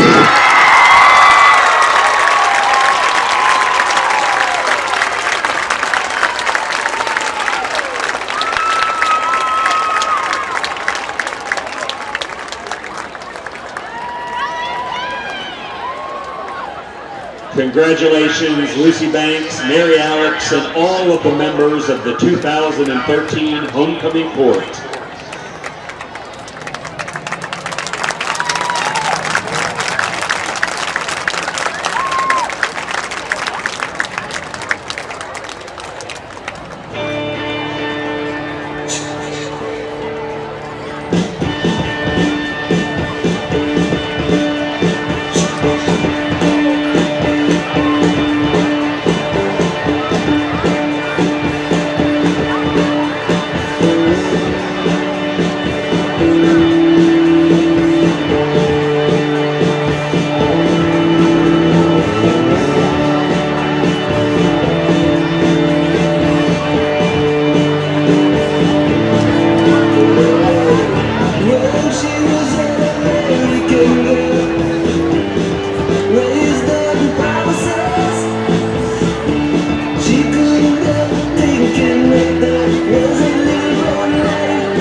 Let's hear it one more time for the 2013 Homecoming Court.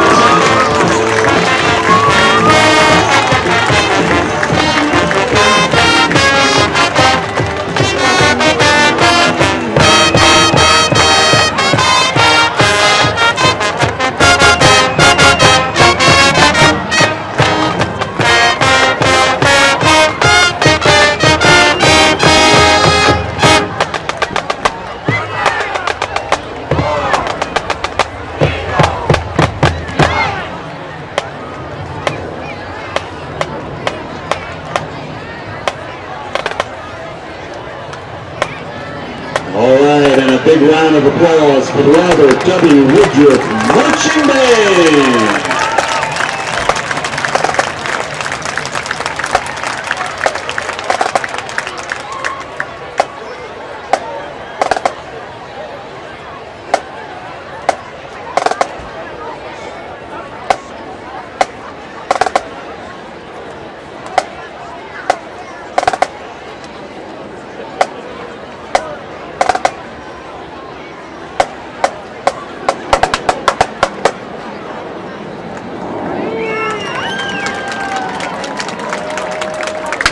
Woodward fans, parents, and alumni, at this time we would like to make a very special announcement that has been over 100 years in the making.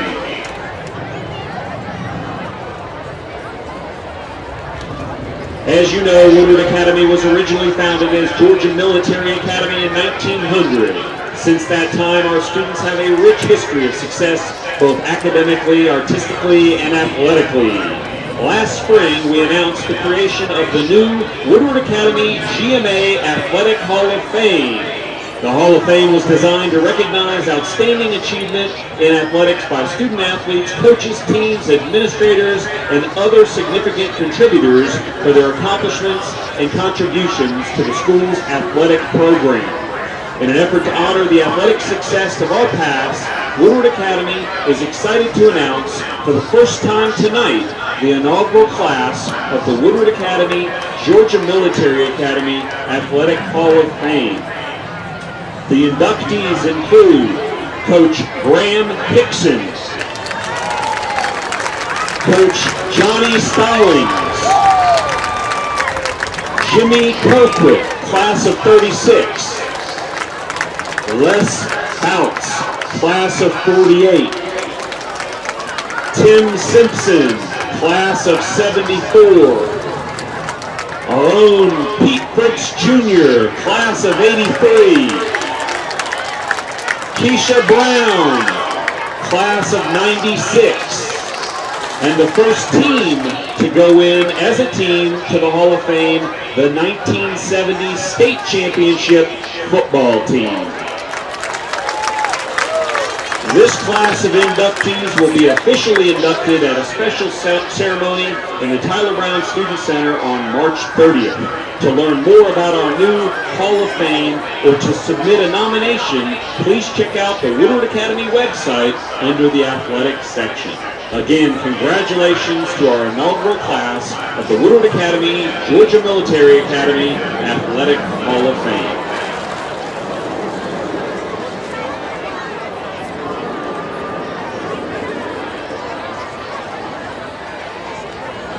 And in the bottom of the 7th inning, an update from Turner Field. The Braves are up 4-1.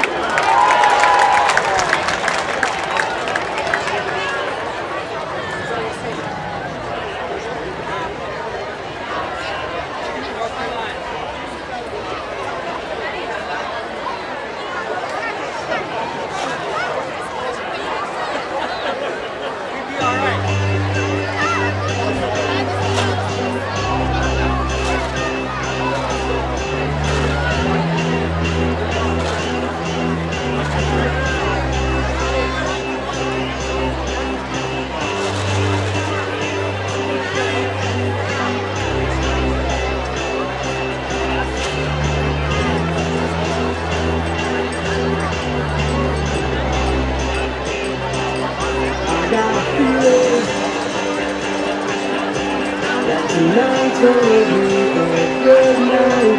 That tonight's gonna be a good night. That tonight's gonna be a good night. That tonight's gonna be a good night. That tonight's gonna be a good night. That tonight's gonna be a good night. Tonight's gonna be a good night. That tonight's gonna be a good night. That tonight's gonna be a good night. That tonight's gonna be a good night. That tonight's gonna be a good night. That tonight's gonna be a good night. Tonight's the night. Let's live it up.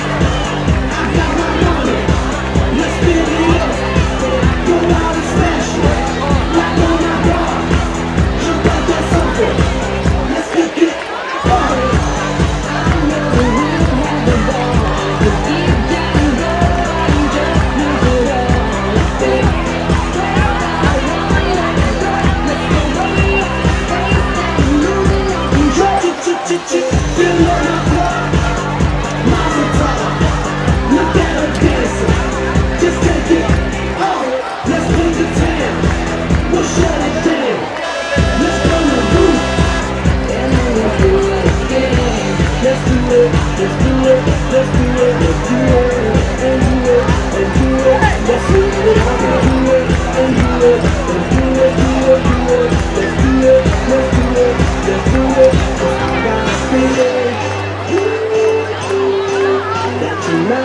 gonna be a good night.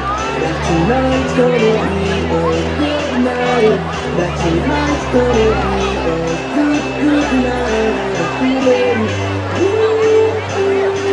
That tonight's gonna be a good night. That tonight's gonna be a good night. That tonight's gonna be a good night. Tonight's the night. Hey, let's live it up. Let's live it up. I got my mama. Let's spin it up. Let's spin it up. Come on and smash it. Like oh my God, like oh my God. Jump out that sofa. Come on, let's get it hard. Fill up my car. Drive. Mama time. Look at her dancing. Just take it hard. Let's bring it down. We'll shut it down. Let's burn the roof. And then we'll do it again. Let's do it. Let's do it. Let's do it. Let's do it. And do it. And do it. Let's live it up and do it. And do it. And do it. Do it. Do it. Let's do it. Let's do it. Let's do it. Do it. Do it. Do it. Here we come. Here we go, we gotta rock. Easy come, easy go, now we attack. Feel the shot, body rock, knock it, don't stop. Body rock, up and down, around the clock. Running up, doing it, turning it, turning it. Saturday, you know what I'm saying, party every day, party every day. That tonight's gonna be a good night. That tonight's gonna be a good night. That tonight's gonna be a good night. That tonight's gonna be a good night. That tonight's gonna be a good night. That tonight's gonna be a good night.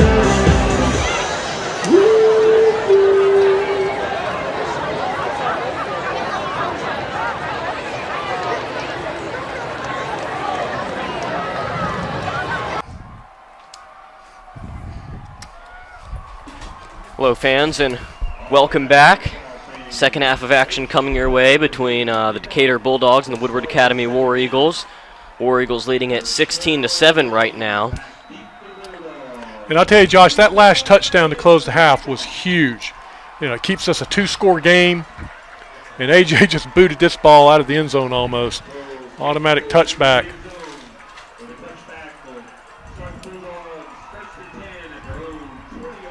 And that I'll be honest with you, that first half I was surprised. I was surprised at how successful Decatur was moving the ball. This is a little bit closer game than I had thought. But again, we're up 9 points, 2 scores, which gives us a little bit more breathing room. Decatur comes out first and 10 on the 20-yard line.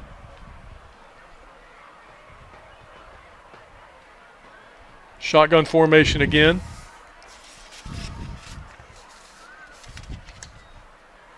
Carter play action, rolling out, throwing, and down Quincy by Quincy Wolf. Nice athletic play by Quincy Wolf. You know, Maya had a chance to catch that ball as well, and Alex Idson also sneaking through there and putting some pressure on the quarterback. But that was the play they started the first half open with, that little dump pass to the fullback coming out of the backfield. But good play by Quincy Wolf to bring up 2nd and 10. Ball's at the 20-yard line.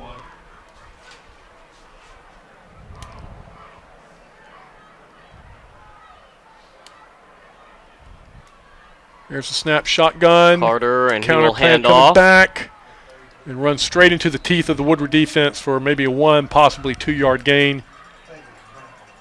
It's going to bring up 3rd and long.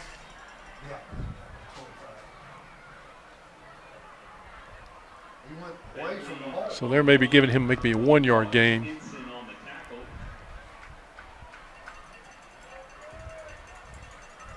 Yep, so 3rd and 9, 11:28 left in the third quarter.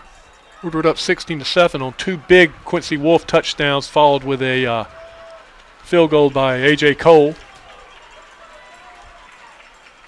Speaking of A.J. Cole, just checked in at defensive end. Carter A little throwing. bit of pressure, high threw throw. it high. Well, that's maybe one that freshman receiver Dennis Bell comes down with. Maybe not. Carter did put it up there pretty high. So well, it went through his hands. So it just might have been too hot of a throw, and that's the thing about high school passing. There's so many things that got to go right for you to get that ball. And so Woodward defense comes up with a big stop on the first offensive possession. 3 plays, 1 yard. They're back to punt. We got Hubbard on our own 45-yard line. Here's the kick. Low snap. And almost blocked. Decent Hubbard punt sends just Hubbard going backwards. Oh, my goodness gracious. That was a dangerous catch. Backpedaling and falling down, and he was able to catch that ball. It was that Clopton there almost blocked that? I couldn't read the number. It looked like Matthew Clopton got back there and almost blocked it. I tell you, but Jeffrey Hubbard, you got to admire his focus being able to catch that ball as he's backpedaling and falling down at the same time. And he's a freshman. So very shows a lot of composure there. So Woodward's going to take over 1st and 10 at the 43-yard line. Good field position here for the War Eagles. Goodger in the shotgun, dropping back. And he will unload. And he's Goodger got looking Jacob deep, Robinson he's got wide Robinson. open. Touchdown, War Eagles. Absolutely bullet pass. 56-yard touchdown reception. And that was, and we talked about it earlier in the first half, Josh. I mean, that is Jacob Robinson. He just runs such a pure route and beat his man and accelerated to get underneath that ball and catch it for a touchdown. That kid's speed, along with the precision of his route running, it was just only a matter of time before he blew the top off of this defense. And we saw it right there for a huge 56-yard touchdown. And A.J. Cole, extra point is up and good. 23-7 War Eagles. What a play. Wow, one play, all you need. 10:51 left in the third quarter, and Woodward puts up 7. And that's that Goodger Robinson combination we've seen a couple of times, and it's scary. That you can sit there and at any time, you start thinking in the back of your mind, at any time I need to score. That's there. That's the beauty of having what they call a burner. Absolutely. You across the middle, lull them to sleep with those slants and ins, and then all of a sudden it's a go route. Mm-hmm. And that defensive back is in the middle of nowhere, and Just before you know it, it's 6 points. Lead-footed. And you're right. I mean, not only has he got the speed, but he's got the toughness. I mean, again, in the first half, he caught that play dragging across the middle where you knew he was going to get lit up, and he caught that ball. And I can't remember what game. It might have been the Woodland game where he just ran a post route, a beautiful post route. Got behind the defender, and Goodger again just threw a perfect strike to him. And so this is you're sitting here with Jacob Robinson. You're saying, now who is that guy, Terrence Phil? Who is that? He's good enough to make us forget about that young man.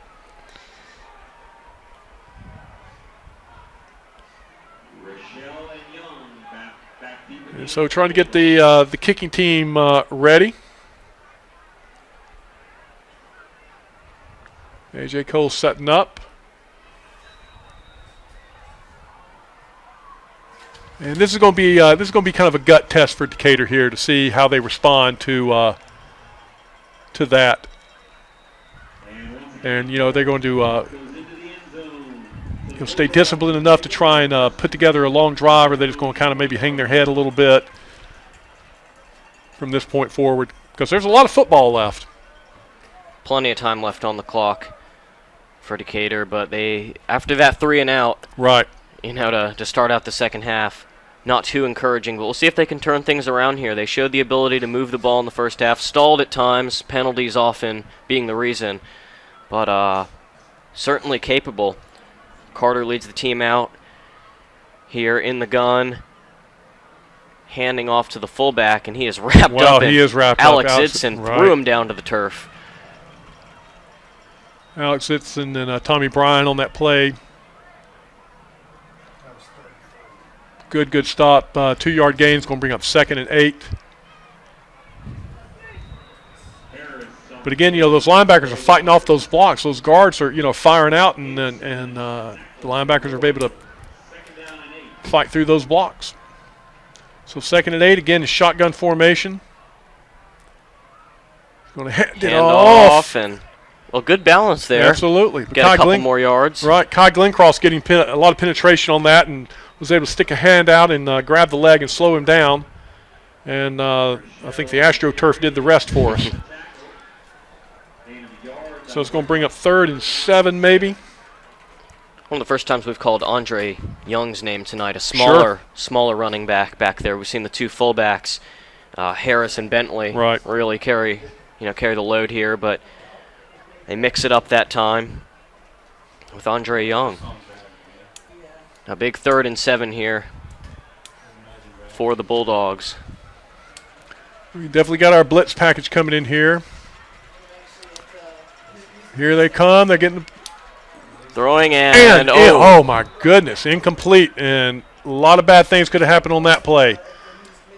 But Kai Glenncross and A.J. Cole getting back in the backfield and nearly sacking the quarterback, but the quarterback got off a great throw and almost caught.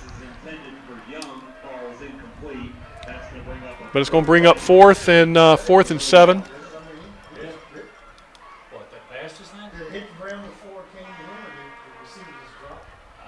And we got Jeffrey Hubbard back there, and now he's bringing in some help with Anton Williams. I guess the coaches said, you know, this it's getting a little bit too dangerous for just having Hubbard back there. So here's the kick, a little bit of a low snap. Short kick, get out of the way, Woodward, and Hubbard's able to pull it in. Fair catch. I tell you, this guy's got ice water in his veins, Josh. I tell you, it's just, I've always thought one of the toughest things to ever do in football would be to field, you know, a punt, when a short punt like that, when everybody's around you.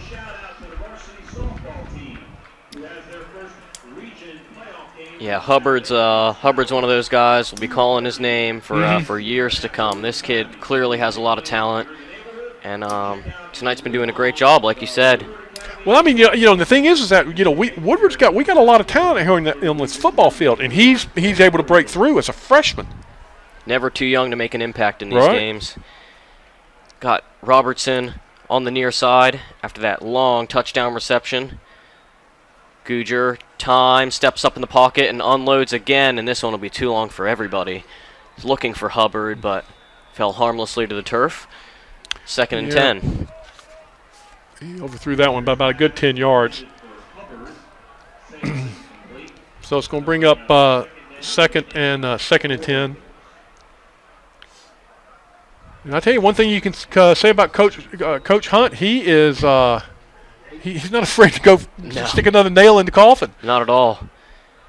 You know, I mean, that was a touchdown play. That play was all about, just trying to make another score on one play. So 2nd and 10, we got all kinds of receivers everywhere. Oh my goodness! All kinds of movement. Yeah, I think that's going to be. They're pointing at Decatur, but I think that's going to be Woodward.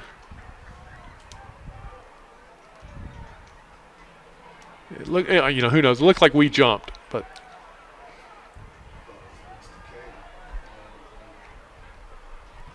refs are discussing it now. Where is the? Will be a false start on Woodward. Right. Pushing back a couple yards. Rare penalty for Woodward tonight. It's true. Very disciplined so far. Again, a lot of football to still be played. As fatigue, you know, starts to kick in, but so far, Woodward has definitely done a good job of keeping those yellow flags off the field. And this is a minor infraction. We better get this play going.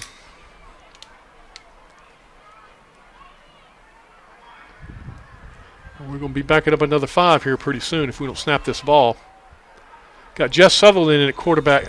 Yeah, this is just, and Coach Hunt's very upset, as perhaps as well he should be. This was just, you know, just kind of just chaos out there with him trying to send the play in with number 17, Alan Puri.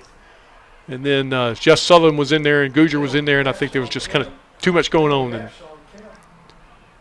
so we had to call our first time out to avoid a delay of game penalty. But again, 9:07 left in the third quarter. The War Eagles scored on 3 touchdowns, all of them in the air.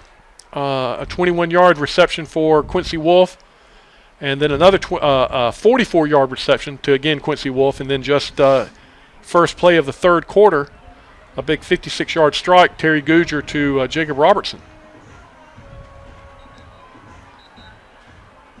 And this is one of those where all 3 were beauties. Oh, they were. Oh, they were. This was not, a touchdown is a touchdown, you know. But 6 points is 6 points. But at the same time, these have been 3 unbelievable touchdowns that we've seen. And you're right, all through the air. Sutherland at quarterback, throws it out to Robertson on Robertson the kind makes of a nice cut. There's a flag down on the field, and he's pushed out at about the 50-yard line. Yeah, I think we're going to get Terry Goodger getting the block in the back there. Bentley knocks him out of bounds, but there is a penalty marker. Holding on Goodger, okay. That might be the next step for Robertson there. We've seen him across the middle. We've seen him as the downfield burner. Now maybe a little bubble screen, a little in the flat, and now all of a sudden making plays in space. Right. Catch, and then, yards after the catch, see what he can do then. We're getting to see this young kid really develop right in front of our eyes. He's a very talented young player and made a huge impact tonight. Charles Wellborn's made some nice plays too. He's on the near side along with Stephen Elliott. 9 minutes to go in the third quarter. Goodger looking, and he's going to take off, showing that speed, makes a nice cut, and he's still going, dragging a defender with him for 5-6 yards, taken down.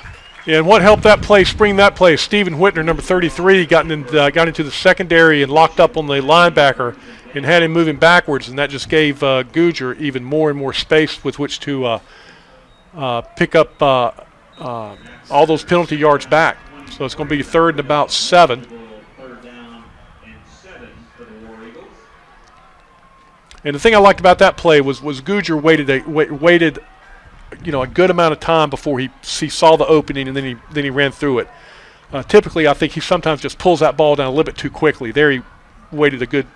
Pressure coming, flips it to Wolf beautifully. Wolf's got the first down and more. That's becoming their kind of go-to play. That's on both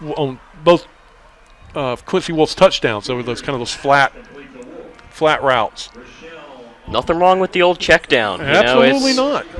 It's a reliable play, and if you've got Quincy Wolf on the receiving end of it, as we've seen, it can go for a big gain. And I think that's probably maybe start to look for this a little bit more. But that may be one of Goodger's kind of hidden talents. Is he able to look off these cornerbacks and these safeties, and thus open up that Quincy Wolf route even more. Well, they were going to get another 5 yards offsides on the Decatur Bulldogs.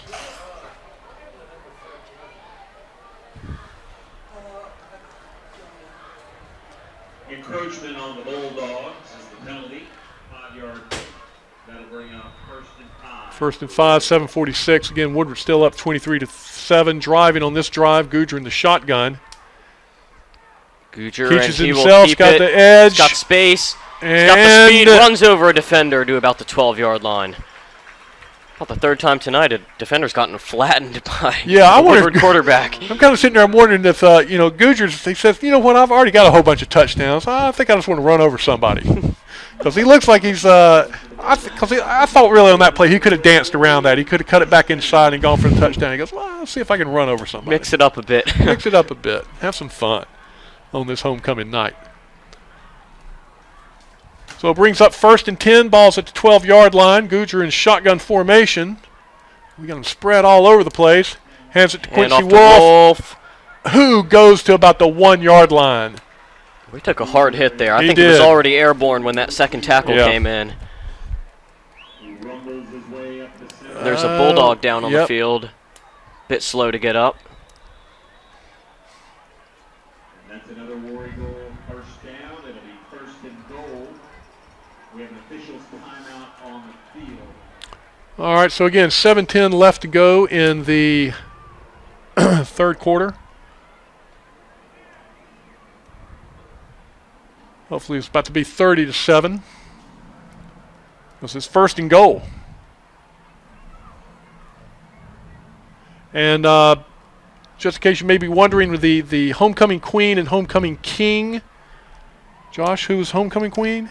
We had Lucy Banks Smith. Lucy Banks Smith. And the maid of honor was Mary Alex Romero. So that's right. Maybe the ticket this year was having 3 names. But both of them were cross-country runners, Lucy Banks Smith and Mary Alex Romero, 4-year runners on the cross-country team. And then the homecoming king, Chris Lee. Yeah, one of your soccer most certainly guys, yeah. Yeah, Chris Lee is back for his senior season for Woodward Academy Soccer. Be looking to get a state championship this year. We shall see. But Chris Lee, of course, we had Kevin Liu, also as the Prince. Oh, that's right. Yeah, yes, the Prince, right. Several others in the court as well. So always great festivities around homecoming, and it all culminates with this game, which is currently 23-7 War Eagles, first and goal from the 1. Looking to punch it in here. Rarity Goodger up under center. Stephen Elliott coming across in motion. And Goodger calls his own number and picks up the touchdown. 1 yard TD run, number 5.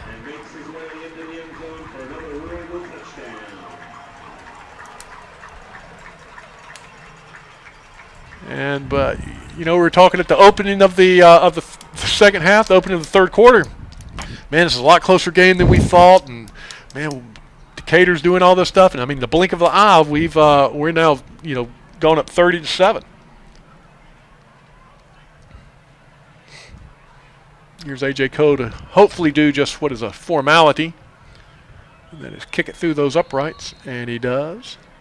And so we got 30-7. Impressive drive, really was. Oh, absolutely. From about the, I can't remember, was it 30, 34-yard line, something like that?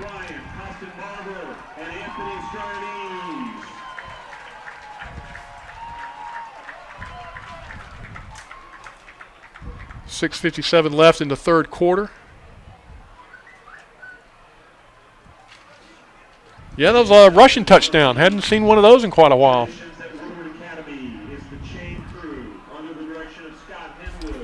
Yeah, one of the, not necessarily the prettiest touchdown we've seen, but once again gets the job done, and some really pretty plays to really get in that position. Goodger with a nice run where he just ran over a defender, being one of them, but really a nice drive, a steady drive from the War Eagles.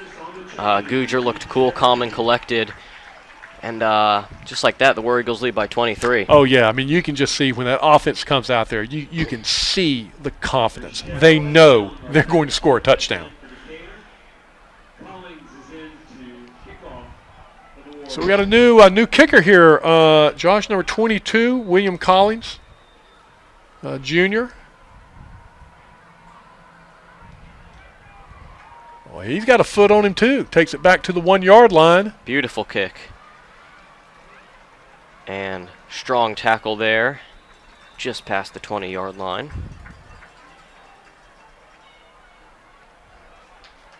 Something to be said for a kid like William Collins getting to learn under guys like A.J. Cole and Alex Robinson, who, of course, graduated last year. He's really developed a lot, too, and we saw a beautiful kickoff there. It's the Bulldogs with a stiff challenge here, with a really pretty steep mountain to climb right now. But still plenty of time for them to run their offense as usual. Yeah, and we'll see how aggressive they get now, kind of with a trip set out to the right. Carter throwing. Nice pass and a great tackle. Ooh, great fundamental tackle there. there. Got him wrapped up. Is that Clopton out there again? No, it's like Marcus Hyatt. Yeah. Beautiful for Marcus Hyatt, the junior.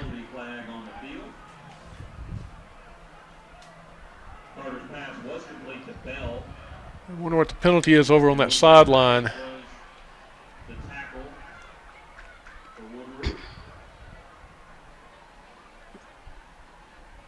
Personal foul, Woodward. Maybe in that whole scramble over there, somebody must have inadvertently grabbed the face mask. Or a horse collar or something like that. That's a big penalty, though. It's a spot plus 15.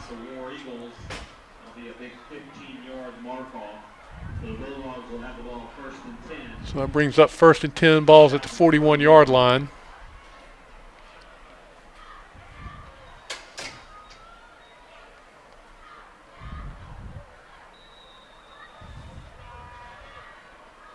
Shotgun formation.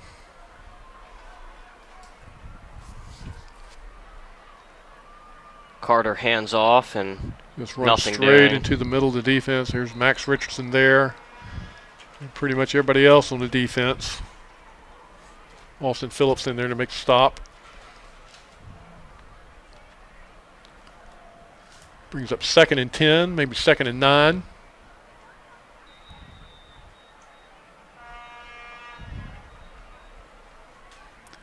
Big, huge crowd here at the game, and after the game we got, I think, a pizza party going on.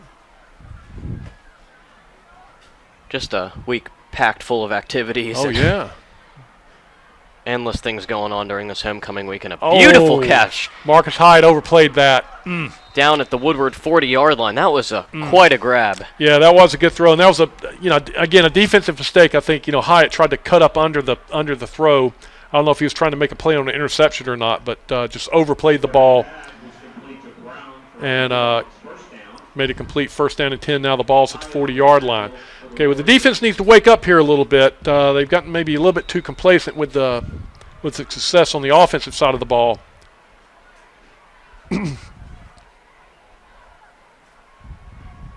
Shotgun formation. Dropping back to pass. Carter throwing. Oh, my goodness. And Alex Hixon almost came up with a pick 6 there.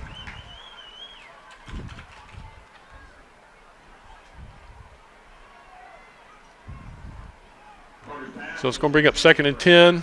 5:31 left in the 3rd quarter. That's something, Josh, that, I can't really, defensive touchdowns. I don't know when the last time we've had one. That's true.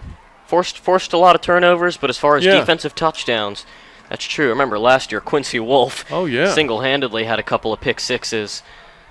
That time, Alex Hixon couldn't quite come up with the interception, but he would have taken that one to the house. Oh, here's a nice bring him run down to the outside.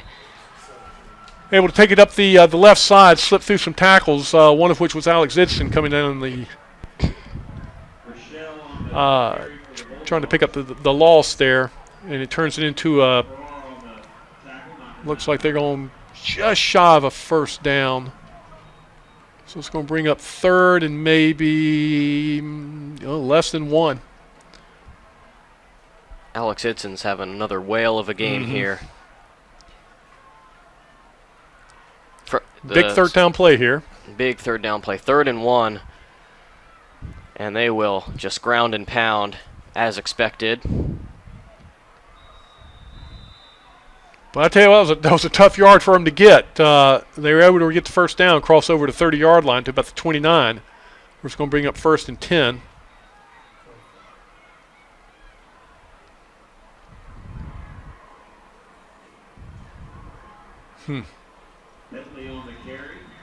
Clock's now at 4:53.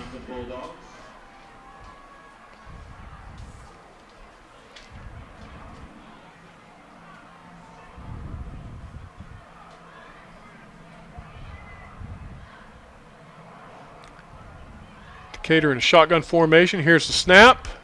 Carter throw it out there, and he's got it in. And you better hang on, Antoine Williams.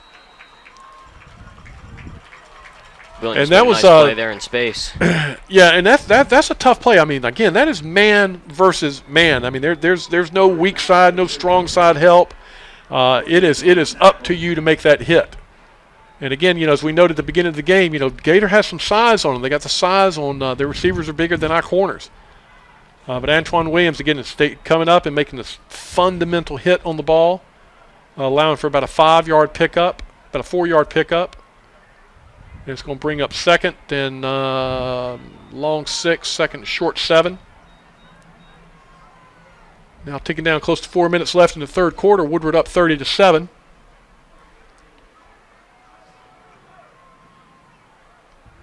Shotgun formation.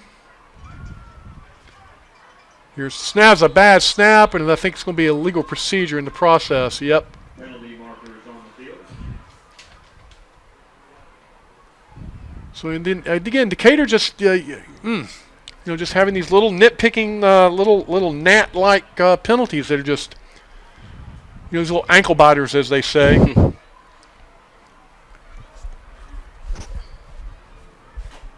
Takes them back 5 yards, so from a 2nd and a 7 to a 2nd and 13, 2nd and 12.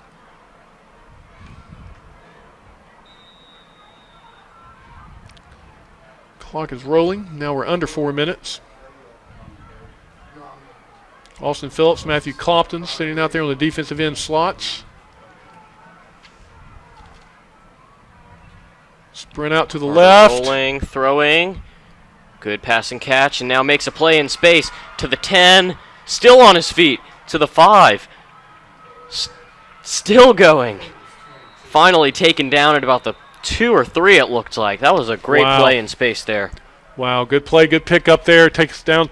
Going to be 1st and goal now. Who had a second and a third effort, kept making his way inside the 5-yard line where the Bulldogs will be 1st and goal. So Woodward once again finds itself in the situation of a 1st and goal situation. Last time Decatur was down here, it took them 4 plays to do it. See if we can have a little bit better success this go around. Ball's on the 2-yard line. Carter nice stood up, nicely stood up. Woodward defense might have even lost a yard on that play, taking it back to the 3. Carter hands the ball off to Bentley. Runs into a wall of War Eagles. No gain, that'll bring up. And now under 2:55 left in the 3rd quarter. But Decatur knocking at the door here.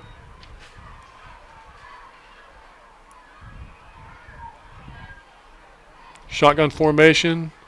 Oh, my goodness, Beautiful who made tackle. the big hit? Kai Glencross. Kai Glencross got in the backfield and shut it down. He's fired up, and rightly so. Beautiful tackle by the senior. Takes him back to the 5-yard line, and a 2-yard loss on that. That was huge. Big 3rd down and goal from the 5-yard line. And so Decatur now 3rd and goal, now at the 5-yard line. And if that doesn't fire up the defense, I don't know what does. Great fundamental play by Kai. And you got to think they're going to be throwing the rock on this play. Let's get some penetration back there. Let's get a sack. We got some penetration. Oh, yes, sir. Bad incomplete Williams. pass. Antoine Williams on the big hit to jar that ball loose. That looked like a sure touchdown, but Williams came in just in time, avoided the pass interference. Split second he needed to make the play, and you're right, just kind of knocked the football loose. He did. Beautiful play by the sophomore. Yeah, it was a good play, good throw. Hit him right in the numbers, but Williams was right there on top of him and delivered the big hit and jarred the ball loose. You know, that's a great play call. There's just nothing you can do about a great play by good Williams defense, there. Yeah, right? exactly. Well, now this one the crowd should be getting into. This is 4th and goal at the 5-yard line. And you got to expect all kinds of craziness on this play. The quarterback's going to be probably moving around every which way. Throwing and and his incomplete pass turned over on downs. Imagine this, Josh Quincy Wolf and Marcus Hyatt, the defenders on that play. So a big, big, big defensive stand there by the Woodward defense. Big defensive stand there. $1:55 left in the 3rd quarter. Woodward now, especially after that stop, firmly in control here, heading into the 4th quarter. 1:55 to go in the 3rd, but like you said, huge stop there. And once again, huge play to get into the red zone, but once the Bulldogs got into the red zone, Woodward didn't give an inch. Huge turnover on downs. Now 1st and 10, Gujar handing off. Nice cut, and still going. Who was? Good strength there. Can't tell who Looked that like is. Marcus Hyatt. I believe it was. Yes, it was. Yeah, I think it is, yep. Yeah, good fundamental play, just straight up smash mouth football play right there. Just take it straight up at him. Hyatt's not the biggest guy, but he's got some great lower body strength there and churned for some extra yards. Yeah, good quick feet. A bit of a cut back and forth. Yeah, but going back to that defensive stop, again, that was just good, solid, fundamental defense, which is what made that happen. Nothing fancy. Hyatt's wrestled down that time. What he got on that first play, he gave up on the second play. So they're going to take it back to the 5-yard line. Gujar coming over to, is he coming out of the game or just coming over to get the play? Yeah, coming over to get the play.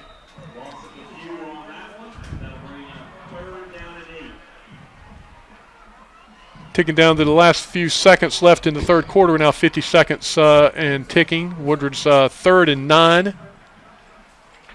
It'd be nice to pick up a first down here to give us a little bit more breathing room, give us a little bit more flexibility in our play calling. Goodger at quarterback.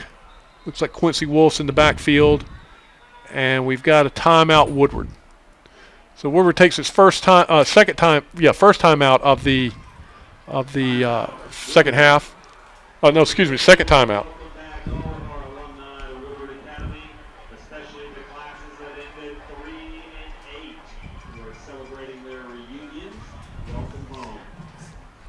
Of course, Woodward wins this game. It's his first region win.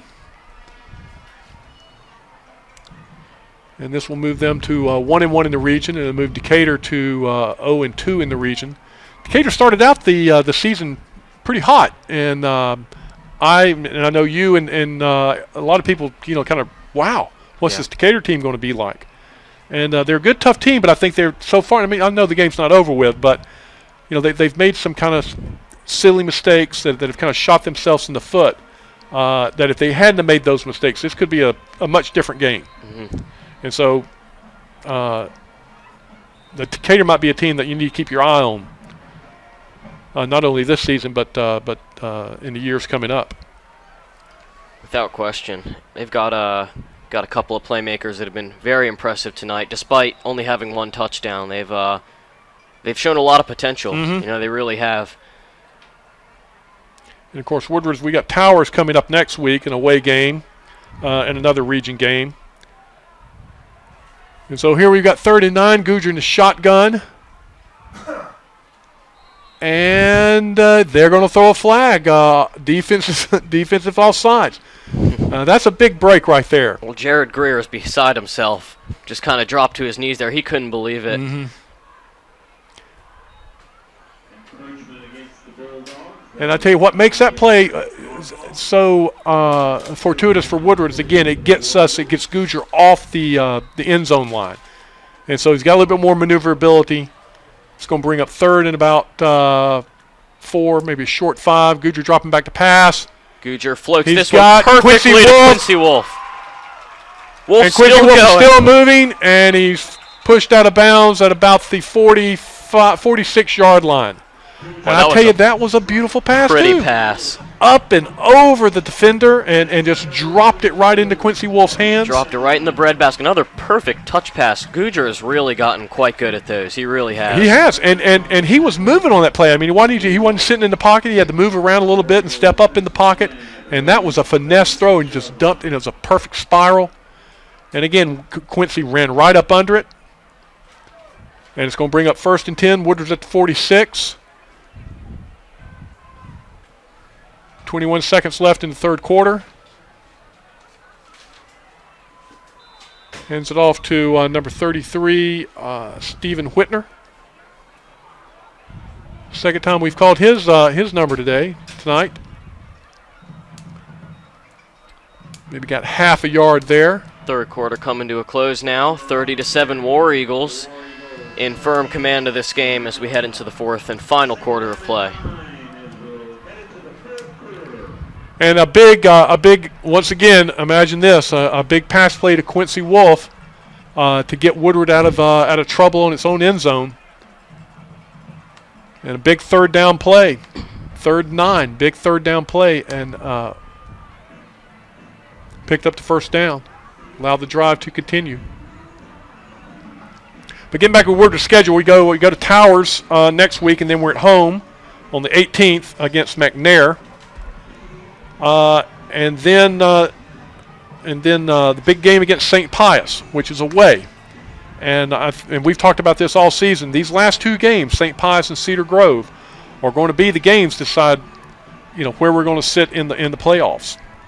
And Pius, I think, is having a little bit of a down year this year, which gives us an opportunity to go to their house and take one away from them.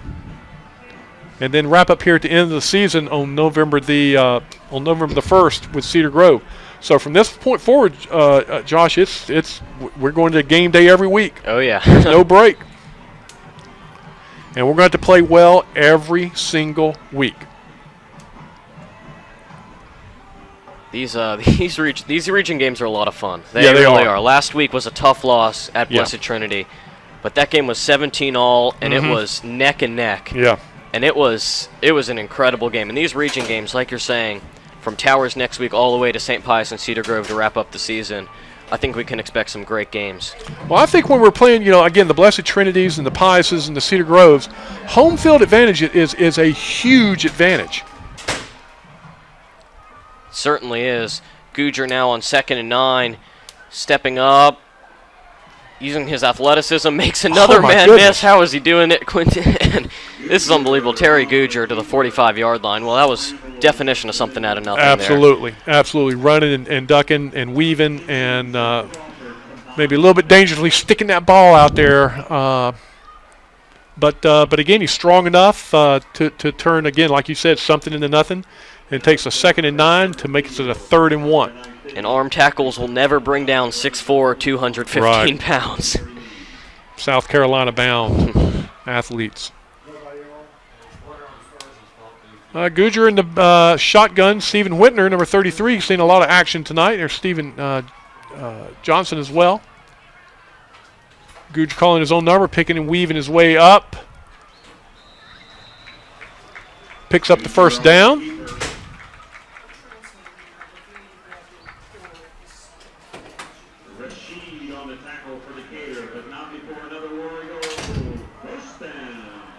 Goodger coming over to the sideline, getting the play.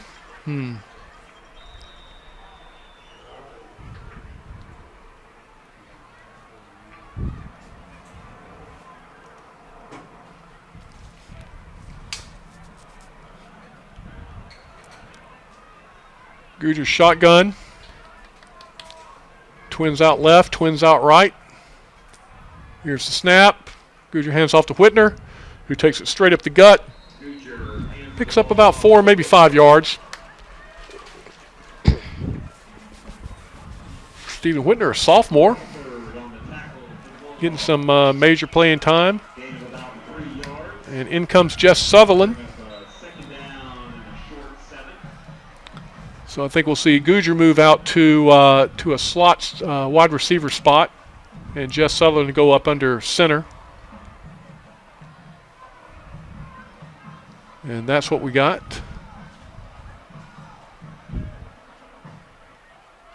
Got Whitner and got Marcus Hyatt there to help Sutherland in the shotgun formation. Hands off to Hyatt, excuse me. And picks up a couple of yards up to the 35.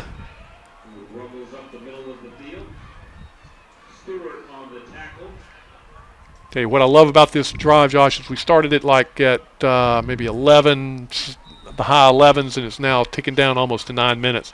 Good time-consuming, clock-eating drive. Most certainly. It's an offense really predicated on clock management, whether that means, 3-minute drill like we saw in the first half, or this, just kind of chewing that clock, just, watching the minutes go by as we're seeing here. This is great. Great as far as time of possession for Woodward. Oh, my goodness.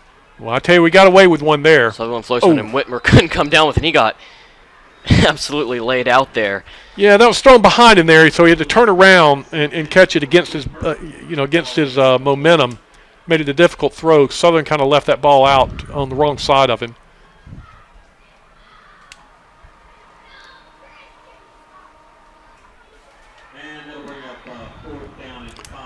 So 4th and 5, and the ball's on the 36-yard line. You're up by 23 points.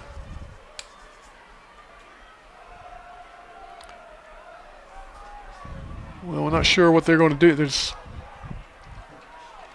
Looks like we're lining up in a punt formation. One runs Arrington Farrar. They better snap this. Well, maybe they're going. Yeah, they're going to get a flag here in a second. Yep, delay a game. Maybe they were trying to go for delay a game to get them a little bit more space. I guess that's what they were doing intentionally. Probably better for Cole, the punter there. Right. And we have a final returner Turner Field. Braves winning, Braves win, Braves win. And the series is tied 1-1. And I don't know if you heard the PA announcer. They've been announcing, of course, the Atlanta Braves playing the Dodgers here at Turner Field, and they lost last night, but they evened the series back up tonight with a win. So that's going to move the ball back to the 40-yard line, where A.J. Cole now has a little bit more room maybe to get a little bit more air under the ball. And so as maybe to pin Decatur back maybe inside the 10.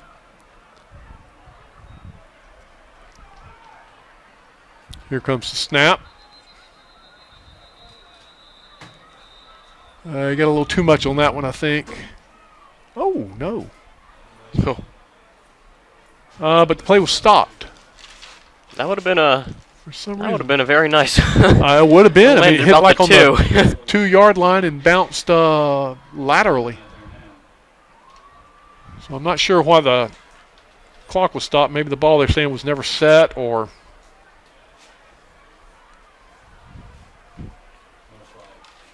the flag was being waved off. So, AJ, let's see if we can do that again, because that was an excellent punt. All right, Cole in to attempt the punt again.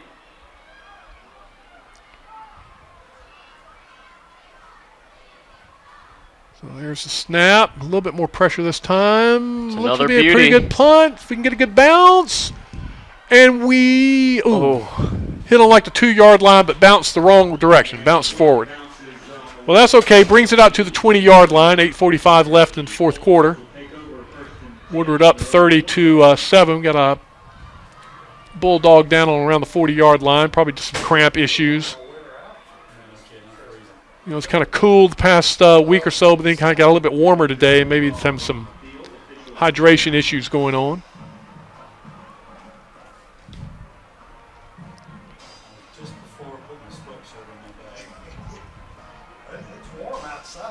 So Woodward again scoring in the first half. The first half ended at a score of 16-7 with a 21-yard run. A 35-yard TD reception by Quincy Wolf, followed by a 35-yard field goal by A.J. Cole. And then Decatur was able to score on a 4-yard TD run, making it 9-7. And then Woodward answered back in the closing minutes of the second quarter and took into the locker room a 16-7 lead. And I tell you, that touchdown, I believe, was really more important than the other scores, because we went into the locker room with momentum and we came out with confidence.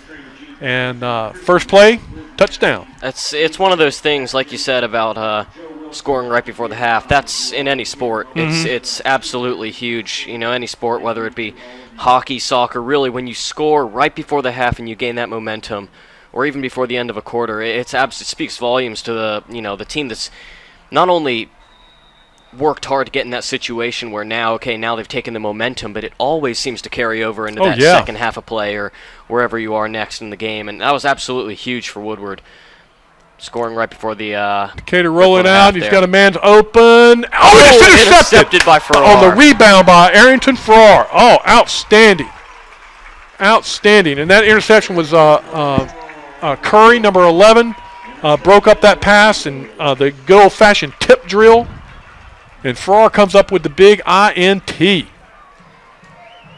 Well, for young Demetrius Harris, the junior, it's got to be very demoralizing.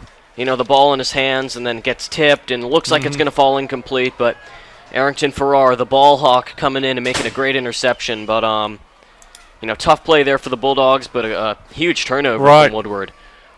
Absolutely huge turnover. We want to give a special shout out to Dean Underwood, who's been manning the T-shirt payment tonight.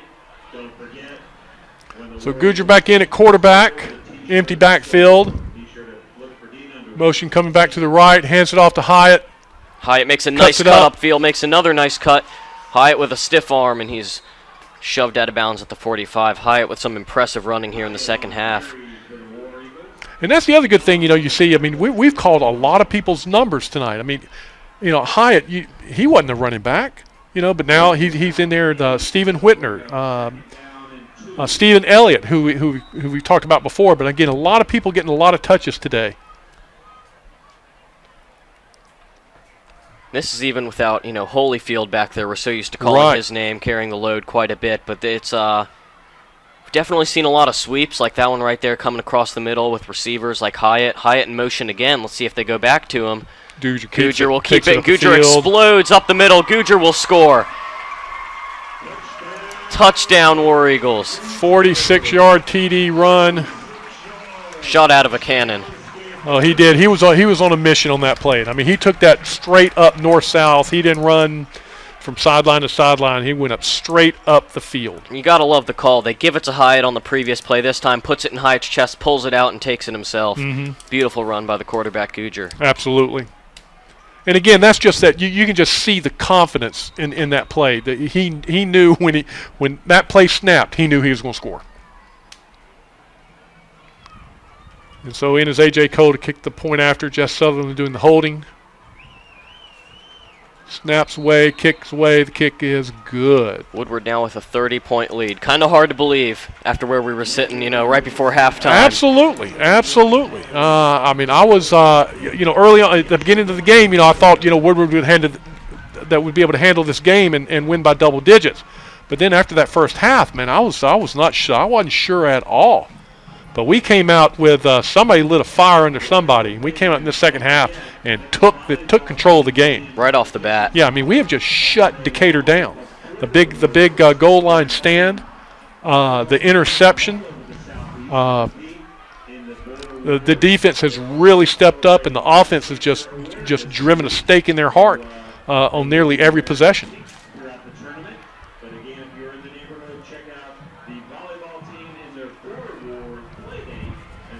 And I think with a 30-point lead, I think we'll also see the running clock rule come into play.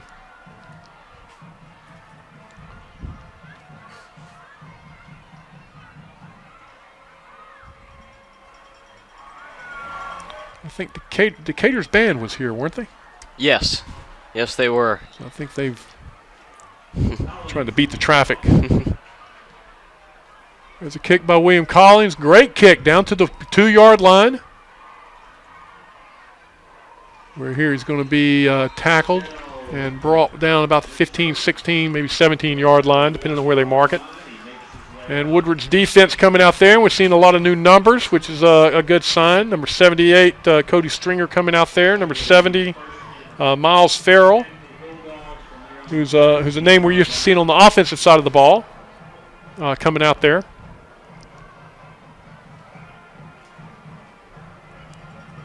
We always talk about how invaluable these minutes are for these young players coming in, getting, varsity action, real game scenario, not practice anymore, It's absolutely huge for some of these guys coming in. And they're not playing against the second string. Exactly. They're playing against the first string. And credit to Decatur, they've kept fighting, Good defensive play there by Austin Phillips to fight through his block and make that only about a 5 or 6 yard gain. Theo Cully up on the stop as well. Number 15.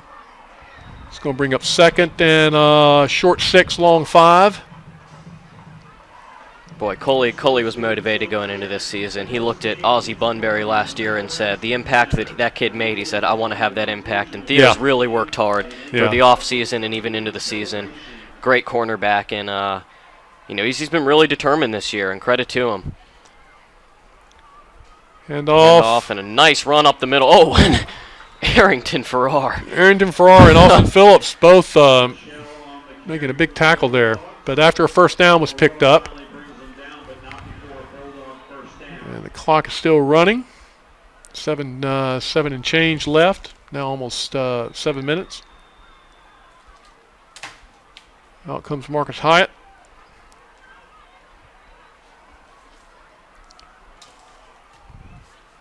Decatur standard shotgun formation. Got twins out to the left, twin receivers out to the right. And officials timeout.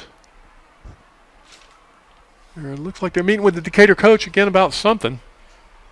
It's the third time they've they've had these kind of sideline conversations about something.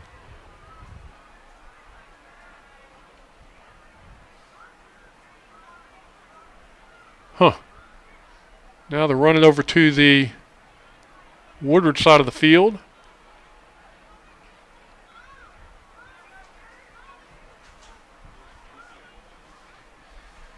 .250.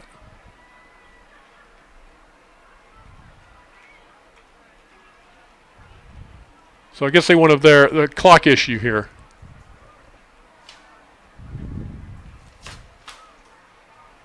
.706, I think is what they're saying. 706.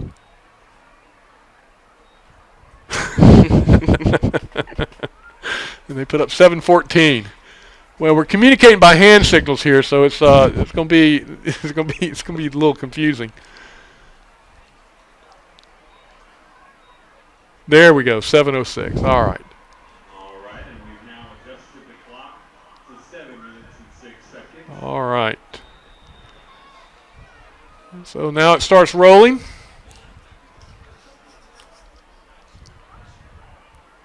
Shotgun formation.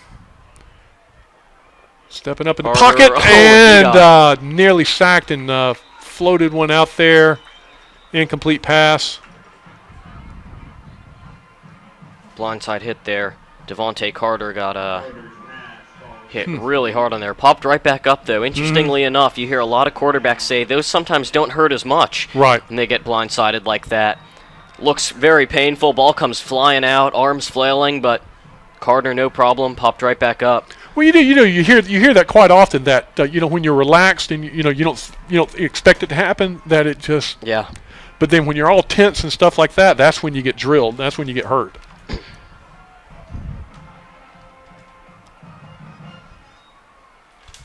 Carter zings one in across the middle and a nice catch. Carter's made some precision throws tonight. Oh, he has. He's connected up well, no doubt about it. Those receivers.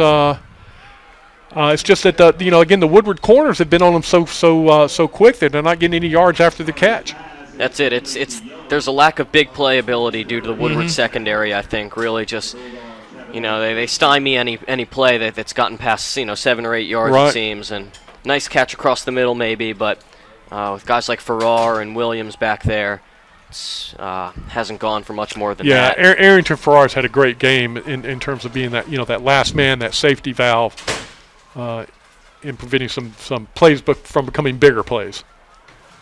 Carter now throwing.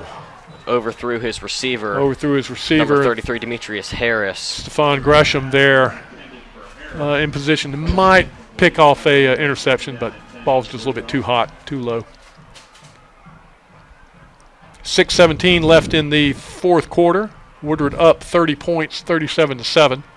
Brings up 2nd and 10.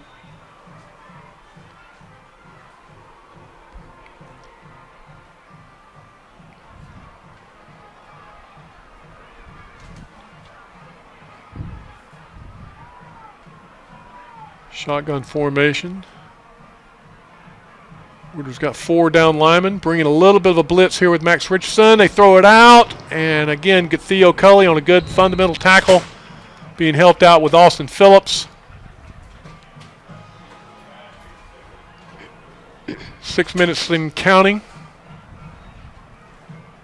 And that's another thing we've made a comment on a couple of times during the game about, how kind of really undersized Woodward's corners are. But you would not know that because they're just such great fundamental tackling.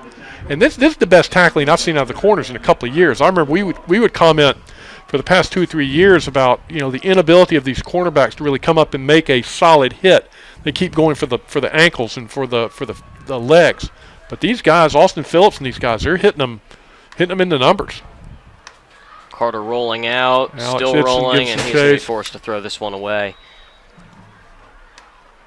Haven't seen too much of that tonight, throwing it away, but that time forced to. Ben Myers in the game, putting some pressure on the quarterback along with Alex Hixon coming in. And it's going to bring up 4th and 5.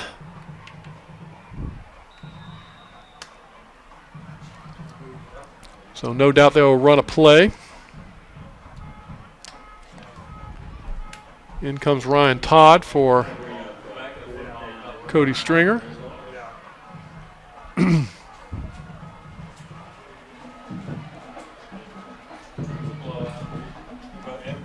5:21 left again. Shotgun formation. They got everybody on the right side of the line on this play. There's the snap, rolling out to the right. Throwing Got a and man. Nice pitch and catch there. That was a very good throw. Rolling out to the right, throwing it back to the receiver, coming back across the left. Picks up a first down. We saw so much of Demetrius Harris as a fullback early on. Now we're seeing him catching passes as a receiver here. Been very impressed with his skill set tonight.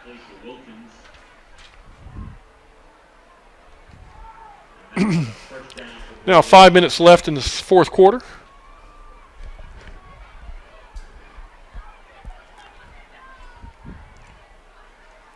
Drops back. Harder time throwing Finds his across man the coming middle, across and the that's middle. Harris. Nice catch again.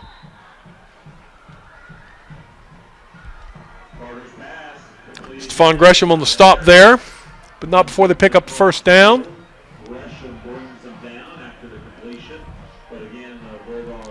Playing a little bit of prevent zone defense here, and that's giving up all the short passes, just making sure nothing big gets behind you.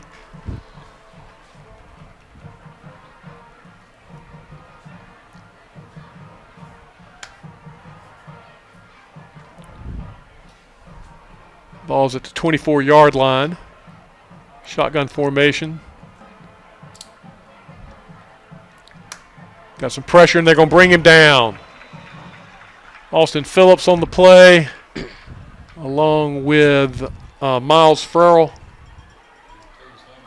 Carter saw it coming the whole way. Got some happy feet in there. He knew the pressure was coming. And so it's going to bring up second down about 14 or so.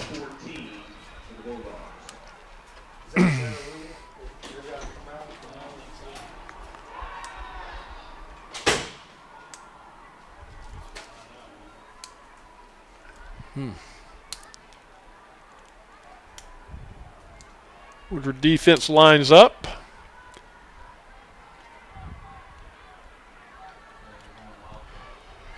Now, under 4 minutes left.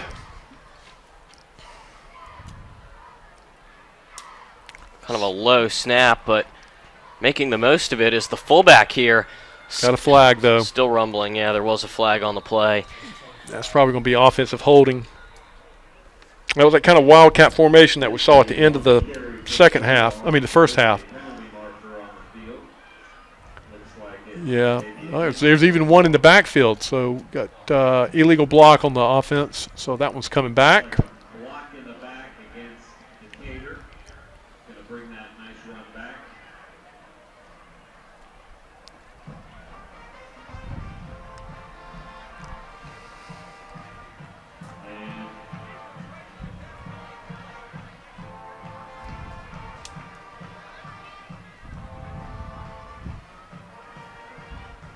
And I guess I wonder if is this a spot foul or a...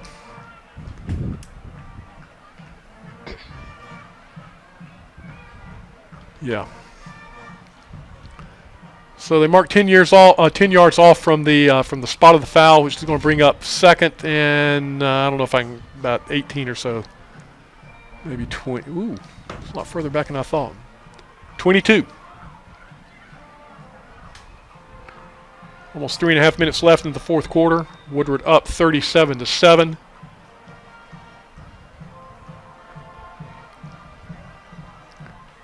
Decatur shotgun formation, drops back to pass. Carter's going Decides to to take run it. off here, showing some wheels, gets around the left side, and we haven't seen him, tuck it and run too much, Right. but showing some great athleticism there, getting to the outside. Gets it to the 20-yard line, gets a lot of that lost yardage back. It's going to bring up third and about maybe 6. And again, you can have that when you run this when you run these soft coverages, where everybody's just backpedaling. That leaves a lot of green space up around the line of scrimmage.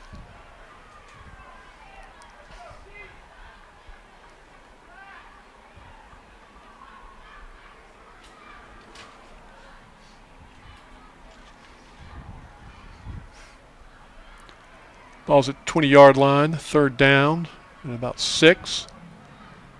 Carter rolling. There we just going to throw it away. Great pursuit by Ben Myers on that play. Nearly had a sack, nearly had a big sack. And going to be intentional grounding. He was in the box, and he just turned around and flung it out of bounds. These rollouts have been really a double-edged sword for the Bulldogs all night. They've got a very athletic quarterback, a very mobile quarterback who can move around the pocket, make plays, make throws on the run. But at the same time, he's gotten exposed on quite a few of these. Right. And whether it be that time throwing it away, intentional grounding, or sometimes just taking a hard hit, that's the danger of the rollout sometimes.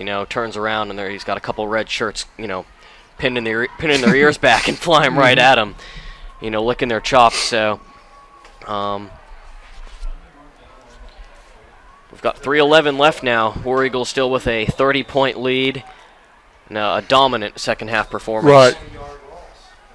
And it began on the first play. Offense comes out there on the first play of the second half, and it's a let me get the numbers right. Big strike from Goodger to Jacob Robertson.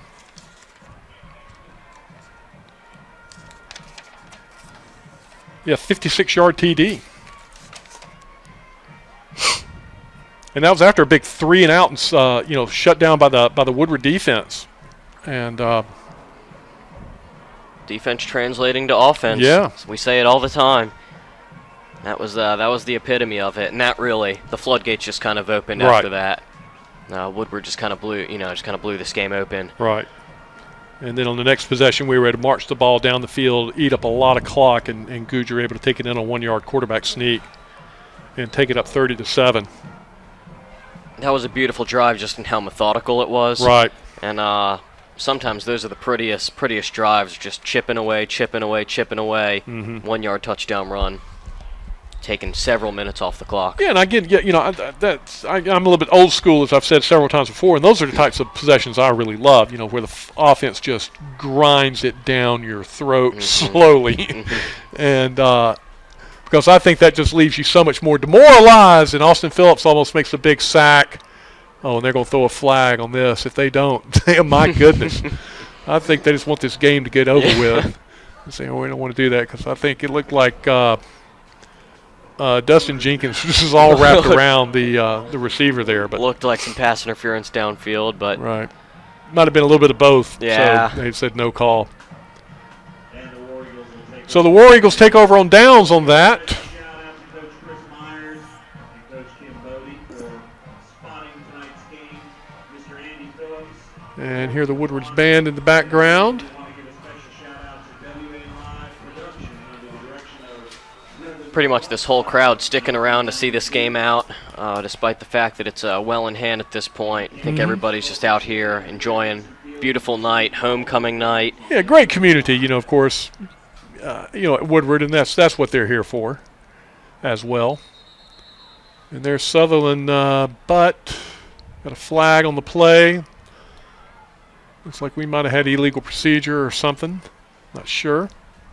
Woodward Academy travels to Towers High School next week. Oh, it's going to be against Decatur. Illegal substitution. All right. So must have had too many men on the field, or when they broke the huddle, one of those two things. So it gives us a good 5 yards. Plans to travel with the War Eagles next Friday, and the following Friday we'll be back here taking on McNair. 3 minutes left in the football game. 3 minutes and 1 second. Woodward takes over first and 5 now with the penalty at the 45-yard line. Sutherland at quarterback. Pitch now, and pitches it out to Malik Curry, who is going to get stopped for essentially no gain as he takes it out the left side. Curry on the carry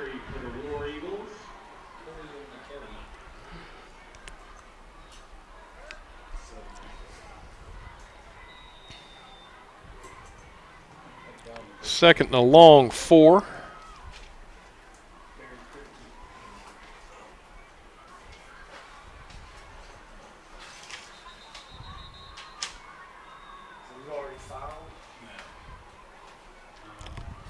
Official timeout. Got a player, I think a Decatur player is a little bit disoriented maybe, a little bit dehydrated. Yeah, and just everybody wants to be safe, so.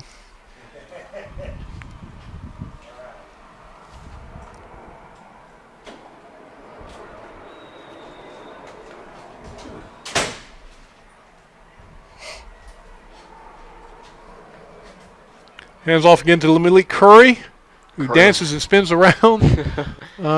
Gets a couple of yards, so it's going to be about 3rd and 1, 3rd and 2. Curry on the keeper once again for the War Eagles. And a few, that's going to bring up a 3rd down and 2 for Woodward.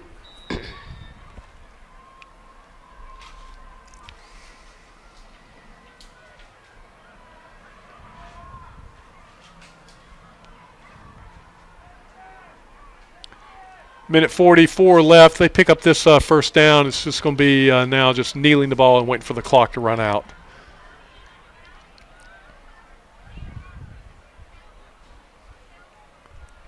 Hands off to Curry, who needs to run the other direction and is dropped for a loss.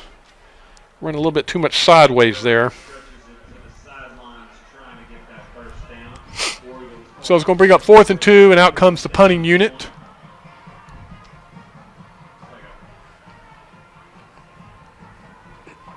So Decatur will get the ball with maybe, if they time this out right, maybe about 40 seconds.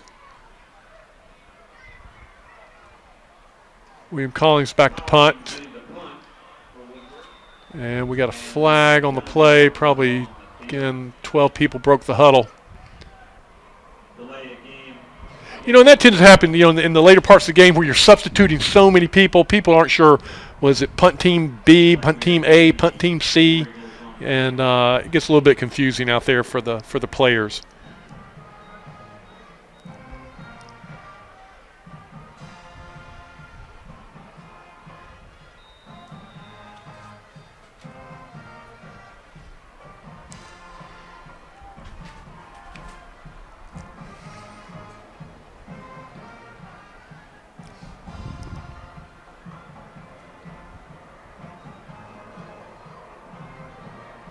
Good punt. Oh. And he doesn't call for a fair catch, and so he's dropped rather rudely and quickly and forcefully by Sharkey.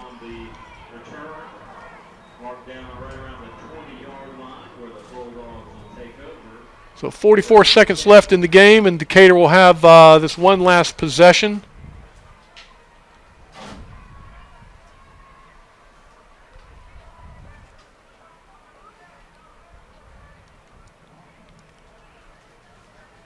So Woodward's defense comes on the field, and again, is just making sure nobody gets behind you.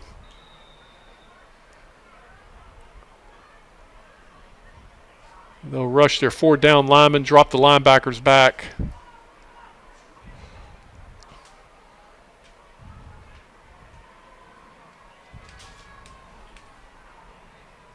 Shotgun formation, ball's at the 20-yard line, and they run it.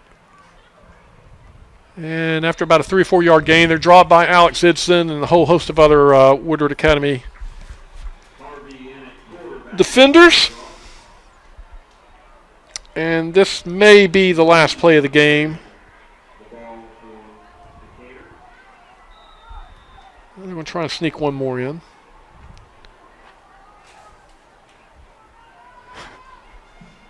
Woodward making a lot of substitutions there.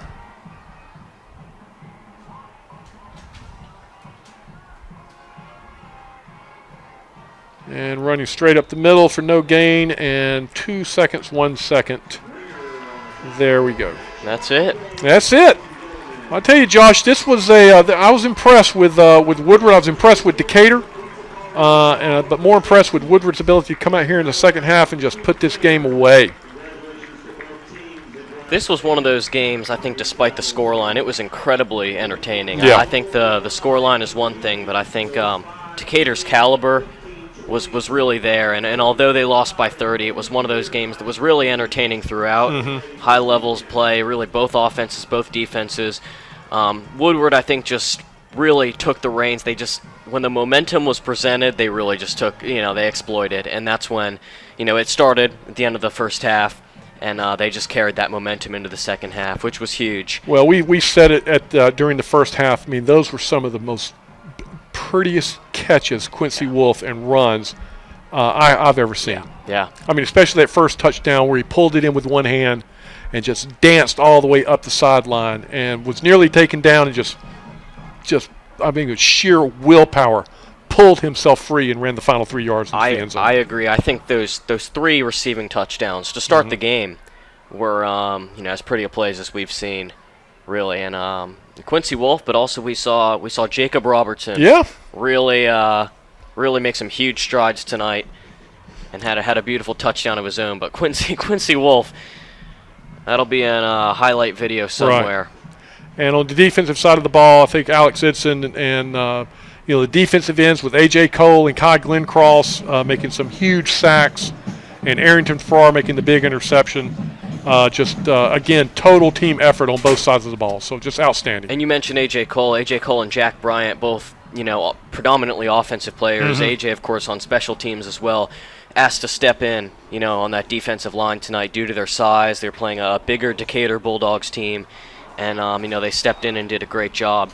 But a well-played game, a really exciting game throughout. And the War Eagles get the W, 37-7 over the Decatur Bulldogs. And so we go to Towers next week, and then we'll see you back here when we play McNair on October the 18th. All right. Well, thank you for joining us, to all of our production committee here. Hope you join us next time. Thank you, and have a good one.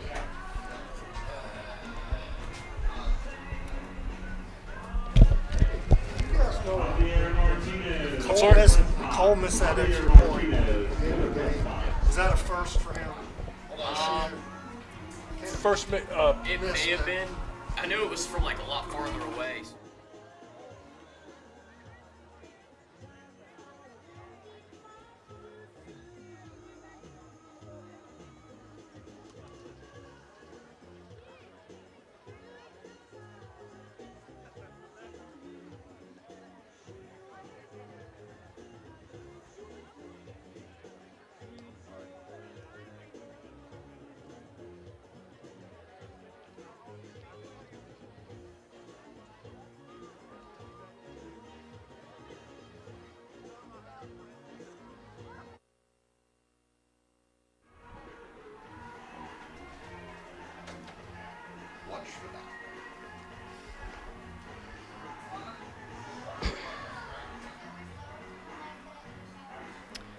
Hi, everybody. Josh Cohen alongside Charles Bryant here. Coach Bryant, great game we just finished Absolutely. watching. 37-7. Woodward Academy War Eagles get the win over the Decatur Bulldogs. What did you see in tonight's game? Well, we saw an outstanding offensive effort. The first half was a lot closer than the score. It seems to indicate it was 16-7 the first half, and Quincy Wolf was the star of the game from the offensive side of the ball, having 3 touchdown receptions and really put the game on his back and won it for us. Quincy Wolf made some highlight reel plays. In case you didn't see it, it was absolutely unbelievable. Had a couple of receiving touchdowns. But Jacob Robertson as well, some beautiful plays in there. Had a 56-yard touchdown reception.